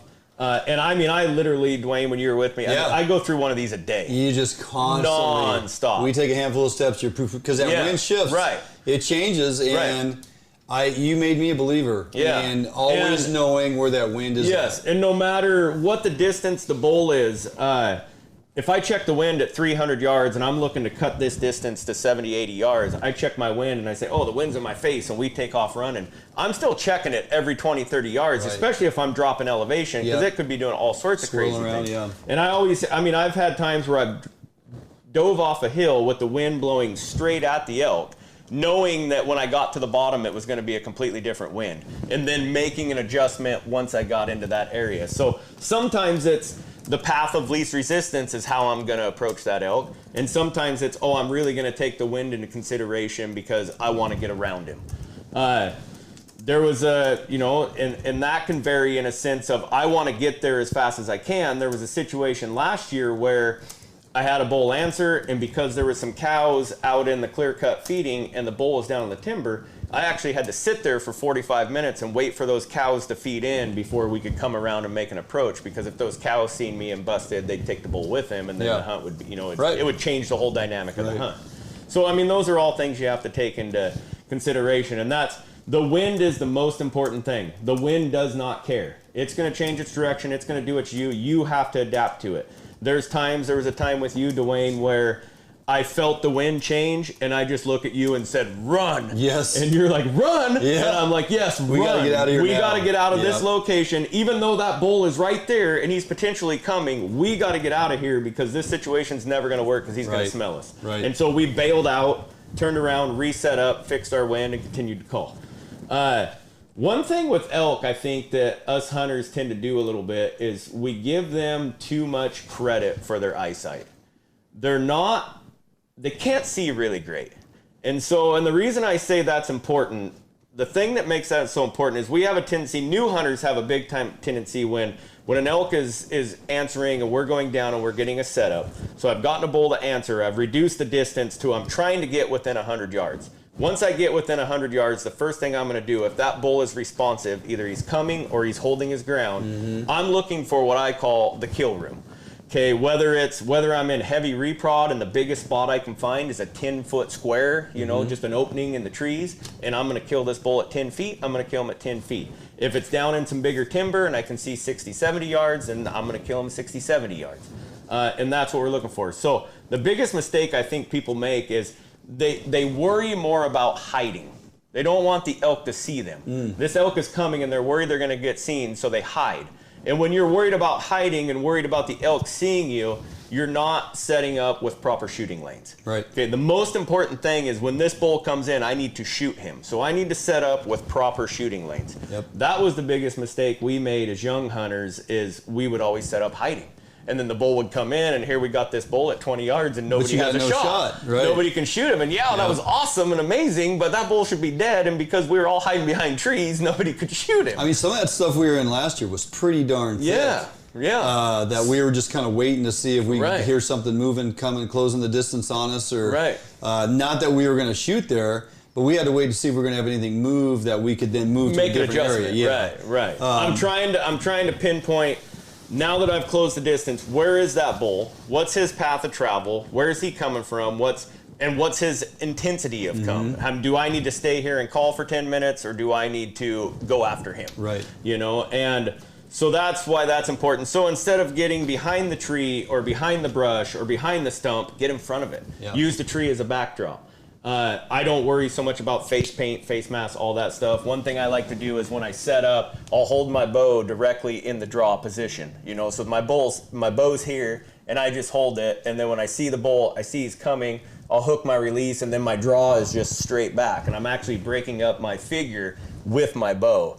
And, I adjust my poundage on my bow so that I can draw clean and easily straight back, so it limits movement. Versus like down here, pull it up. Yep. Then, knock your arrow, God forbid. And then, do all that side movement, vertical movement, all this extra movement. Right. And you want to try to draw that bow when the bull's walking behind a tree or walking behind some brush. But, there's been multiple times where in more wide open situations where, because I can draw that bow so slow and smooth, that I've been able to draw when the bull's coming and he sees me and just not quite sure. Again, because of eyesight, he's already been told a story that there's an elk there. Yeah. And so he's wanting to see an elk. Right. So a little bit of movement from that brushy looking thing over there is just brush moving. Yeah. So like I said, don't worry so much about their sight. Get yourself in a position to take the shot, not so much in a position to hide. How do you think those guys are successful in sticking arrows in moose at 5 feet? Right. Same thing. There's a handful of, guys that have successfully done that. And I think, but it is an amazing, epic event to watch unfold. Right. When that big paddled moose comes walking through that brush, raking back and forth. I've heard it said by more than one successful hunter, the bigger the animal, the worse their eyesight. Right. And if you look at deer compared to elk, compared to moose. Yeah, and look at a turkey and how well they see. And look at a turkey, right? And you put an elk and a turkey on the spectrum, and we utilize culls and camouflage to get them both. Right. But as you get bigger, their eyesight, and a moose is a prime example of how poor their eyesight truly is. Right. So on top of that, be aggressive. If you're in a calling sequence, don't sit. I'm the type of guy, I don't sit back and wait. I try to. I can vouch for that. It becomes instinct. Yeah. You start to get, there's been many times where I've been calling a bull and I'll make a move and I'll get set up, and then all of a sudden my gut will just tell me, yep, here we go, it's time. He's coming. And at other times it's like, no, he's not coming. We got to go. Right. Whether he's told me, a lot of times he'll tell me as he's leaving. A bull that leaves, I don't care. I chase him, and I continue to challenge him. I'll chase him over the hill into the next drainage until I come to a point where I know for a fact I can't turn him around. And then once I can't turn him around, I'll leave for 2 or 3 hours, and then I'll go bug the hell out of him again. Right. I'm being very aggressive, and I'm trying to be annoying. I'm trying to be so annoying that bull has to go, I have to fight this guy to get him to leave me alone. Yeah, just like last year. Right. A couple hours. Right. Over many hills and draws, and through reprod and clear cuts. Yeah, and I bugled 300 times and he bugled 200. Yeah. He kept telling me, no way, and moving, no way, and moving, and finally that bull turned around and came back, and because I'm a little too aggressive at times, me and him had a face-to-face at about 5 yards, but unfortunately you were 10 yards behind me. Well, we were coming up on that little knob and he poked his head around that stump and it was game over. Right. But the chase was unbelievable. Right. And it was exactly that progression of getting aggressive. Right. And he wanted nothing to do with us. Right. He never saw me. Nope. He couldn't figure out what I was because I didn't move. I stood there 20 yards staring at this thing. Right. But slightly looking away, not making eye contact, but I could watch him and not presenting, covered by brush, just, from the neck up. Right. He was kind of, lurking over, kind of looking, seeing what's going on. Right. He barked at me. Right. A lot of hunters I've talked to since then have asked, you ever had an elk bark at you? You're like, no, man, I've been waiting to hear a bark. I'm like, I had a freaking bull bark at me my first time hunting, right? Right. And so to having experienced that was pretty epic in and of itself. Right.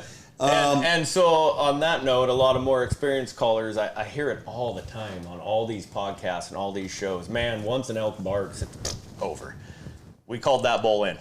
It took some work. Yes. It took a couple hours of being persistent. Yes. But we continued, based on your knowledge, to chase that bull. Yep. Over hill, down in ravine, up over hill, through creeks, through the frickin' Devil's Club. Yep. He kept and we worked that bull after you left for 2 more days. Right. And finally on the third day, the third morning after working him for 2 more full days, Right. a buddy of mine got a shot at him. Yeah. So we had probably 12 inside 50-yard encounters with this bull. And I hear all the time, oh, you're educating the bulls by bugling. 12 inside 50-yard encounters over a 4-day period. Yep. And finally, on the 4th day, we got him inside 40, and a buddy shot at him and missed. Yeah. So, I mean, if that bull will respond, I will continue to work him. The takeaway for me was he wanted nothing to do with, not that he knew anything, what I wasn't Right. spooked off. Right. He didn't find the bull that was challenging him Right. when he came up on me. Right. And he finally just got tired of waiting around and said, Right. bark, bark, and I'm Right. gone. And he just trotted off. Right. Didn't run off, didn't smell me. I could smell him. Right. Which I knew. I was like, okay, we're doing this right. Right. Because I can actually smell him. And by the way, you stink. Right. He just kind of trotted off, got back with his cows. You remember, we were up and down through the creek and over and continued to yell at him. And he would respond, but he kept moving. Yep. Finally, he just said, that's it, I'm coming back. And you're like, oh, he's coming back. Right. And then you torched off another one, and he bugled back, and he was closer. We were trying to make one more ridge because the timber we had dropped into was so open. I wanted to use a ridge as our barrier to hide behind, as far as and it was a to good close plan. the distance. No, it was a great plan, and we were in a reprod that had shooting lanes out the gazoo. Right. The underbrush was nothing. Right. We had these clean, nice, tall standing trees in this canopy, and it was shooting lane after shooting lane, and you're like, we're going to kill this bull. So it's using the landscape to your advantage. That's a situation where we were on a ridge, but the bull was another small ridge over. So my plan was to move to the next ridge, so I would stay behind the ridge, you would be on top of the ridge, and for him to see me, he would have to come over the ridge, which would put him in your lap. Yeah. But that all goes to the be aggressive. You have to, I hear it all the time. I hear hunters say all the time, like, oh God, there's rain in the forecast. Thank God, man, it's gonna quiet the woods down. You don't need quiet woods to call bull elk. You have to remember, bull elk are very loud, especially when they're angry. They're coming. A perfect example, the bull that you guys see in the intro all the time, my biggest Roosevelt ever. That bull actually, a buddy had shot at him, missed him. We changed shooter-caller roles. My buddy started calling. We came down, crossed the creek. I bugled, that bull answered above the creek. I actually stomped in the creek and picked up a rock and rolled it down the creek, torched off a bugle, and that bull immediately started coming back down. He's like, oh, he's throwing rocks now. Right. Number one reason is because you are trying to tell a story. Right. You're blowing that call saying, hey, I'm a bull elk and I'm here to kick your butt. Right. If you're only hearing one detail of the story, I mean, when somebody's telling you a story and they're saying, oh, we went fishing yesterday and we caught 45 fish. And that's it? That's it? What'd you use for bait? No, it doesn't matter. We caught 45. You're like, BS. Part of the story. Right. Yeah. And so you're selling the story. Not only am I here bugling at you, but I'm tearing stuff up. I'm raking trees. I'm busting logs. I'm running up the hill. Like, I'm ready to kick your butt. And I'm telling him the details of the story. And he's selling on it. Yep. And so he comes in and it's a done deal. I mean, that's basically how it goes down, is be aggressive. Don't be afraid to make a lot of noise. Always keep the wind in your favor. Don't worry so much about hiding. Make sure you're leaving yourself shooting lanes. Right. And hey, if he's coming, let him come close. Right. I will not take a first shot over 40 yards. I just don't think I need to. Right. And because you know you can get him closer. Yeah. Yeah. Right. I want to make sure my shot is perfect and ethical every time, and I know inside 40 yards that I am deadly with my bow, and my bow is deadly. Yep. And once you start getting out to that 50, 60, 70 yard range, a lot of variables come in hand. So, I mean, I've passed bulls that were dead bulls at 60 yards, 50 yards. I know I could have killed them, but I can get them closer. And if I don't get them closer, I'll reset up, try it again. Gotcha. Yeah. Let's go real quickly here before we run on too long. Let's go through a progression on your calling. Okay. Just kind of lay it out there, like, you know, when should I think about using a cow call? Right. When should I actually, you know, torch off a bugle and challenge? Right. So this is your basic cow call.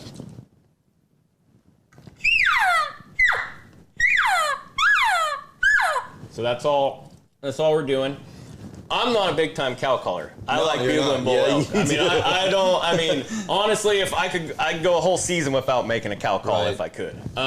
they do work, especially if I'm trying to sell that story.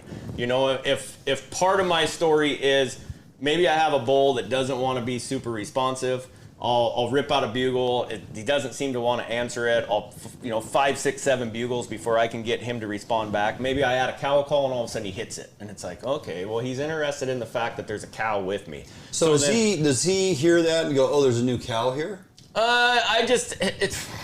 It's hard to say what's going on in his head. Yeah.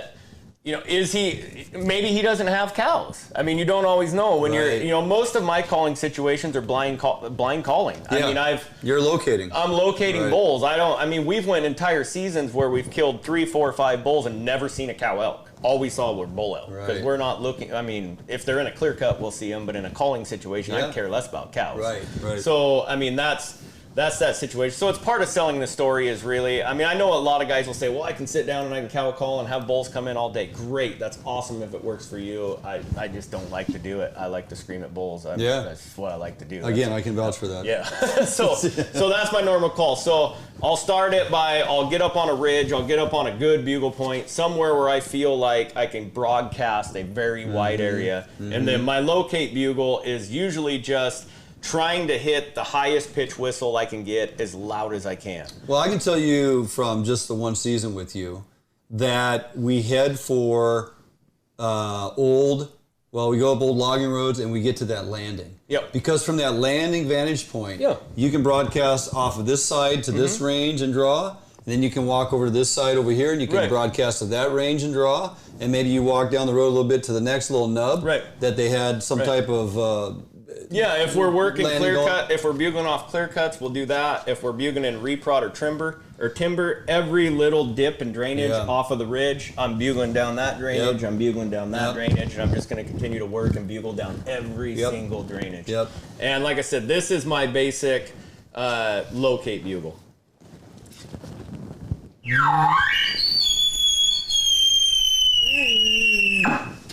And that's it. No chuckle at the end, no nothing, just super loud, as high pitch as I can get it. Because elk, any wild animal, much like a coyote or a dog, when they hear a high pitch, they're like, and I think that super high, just almost where you can't hear it squeal is enough to I really think it's a trigger. That's your locate. What differentiates that between like throwing in chuckles at the end? So now that I've located, the bull pops off. I may bugle a couple more times to pinpoint position so I know exactly where he's at, and now I'm going. And I'm going down the hill. However I'm approaching loud. I'm making sure he knows that, hey, I heard you and I'm coming. And so I'm going down the hill, and now I'll start to get a little more aggressive and a little crazier with my bugles. Not so much in the sense of, I'm going to rip out huge full bugles with chuckles at the end, because you don't even hear a lot of elk do that. Not often. No, especially Roosevelts. Maybe Rockies you'll hear a little more. But so I'll just start going into, shorter, just more erratic bugles, something like this.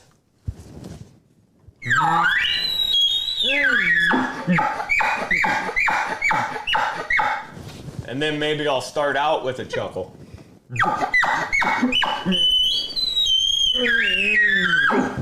Just little things random like that, just mixing it up to let him know that. You do that sitting down, just like, I'm just going to screen this out. Just little things, and I want to feel the intensity of this encounter, and I'm just trying to bring more excitement, and more excitement, more excitement. I'm getting excited. He's getting excited, and I just want to bring this to a giant climax to where it's like, we're going head to head. Here we go. Oh, you're excited now. Where his eyes roll back in his head, and he is in full on, it's fight time. That's where I'm trying to get. When is it time to stop bugling?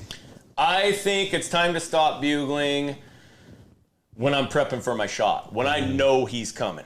I've sold the story. One thing we have to remember is elk are amazing at pinpointing a sound.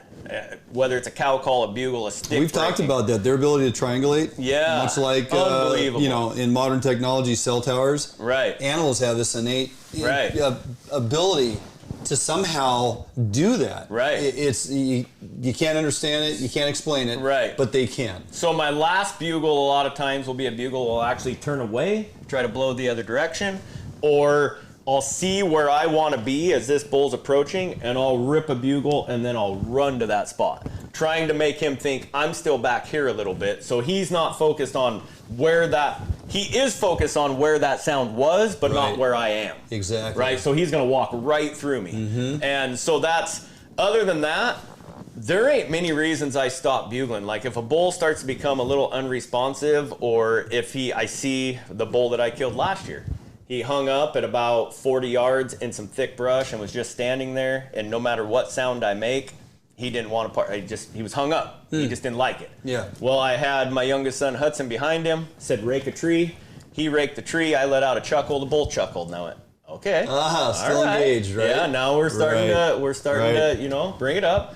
I turned around to him and said, rake the tree like you mean it. Yeah. And like so Hudson pissed. stands up and just goes to town. I rip out a bugle. That bull bugles back, and here he comes. No kidding. So it wasn't a situation of we should be quiet because he's trying to find us, or he's curious. He actually made more noise. Yeah, I made more noise. He actually got more aggressive. Yeah. To say, hey, I'm ready to go. I'm right here. Right. Yeah. Okay. Right, and I'll add in, especially like a hung up bull, and this is where I differ from a lot of people because we hear that thing about barks all the time. Yep. I will bark at bulls all the time. And I call it a challenge bark. I've heard other people call it a challenge bark.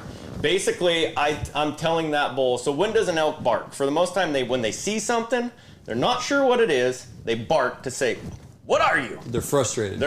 Yeah. What are you? I can't smell you. I can't really figure out what you are. So I feel like I've sold a story that I'm a bull and I'm coming. And that bull standing right there, by barking at him, I'm telling you, I see you. I see you right there, and I'm coming. Right. And that gets him in a spot like, ooh, he sees me. Yeah. He sees me. I need to meet him halfway. And it works. And a bark is going to be something about like this.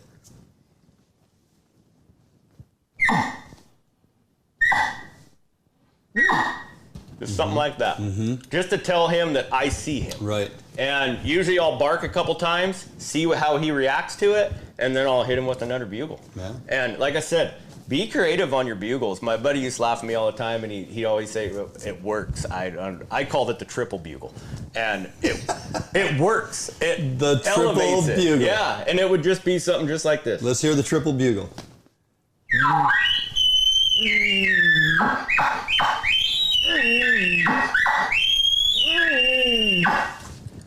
And it's just something they don't hear, and they just are like, what in the hell is that? Yeah. Tony, you are pissing me off today with all your chatter. Right. I'm coming down. That's it. I've had enough of you. Right. Right. Yeah. Well, there's no doubt in my mind. Of course, my exposure to elk hunting has been limited, but the exposure I had has been from one of the best in the area, hands down.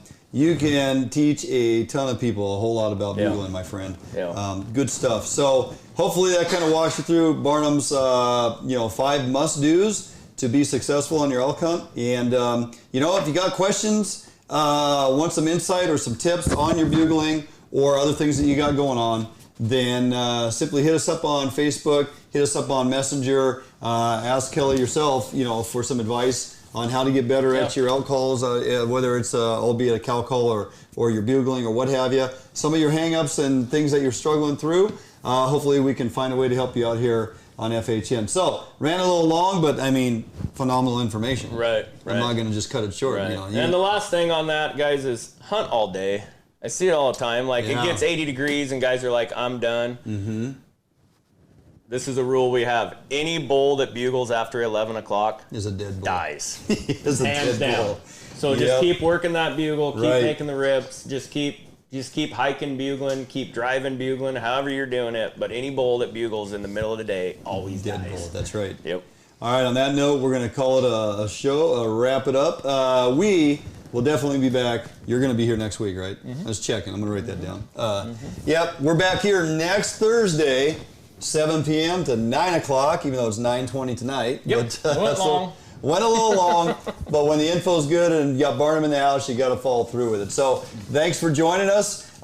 Check us out on Facebook throughout the week. Go to our YouTube channel, subscribe if you would, share our content with all your friends. Get on our Facebook page. We have hats, hoodies, what else we got? Hoodies, shirts, t-shirts, sweatshirts. We got it all. We got decals. Our hunting elk decal is coming out here very soon. and along with that on our wares as well. So make sure you hit us up on Facebook. Check out our online little store we've set up there on our page. With that, we'll be back here next Thursday, 7 p.m. Join us then right here at FHN. Have a great week.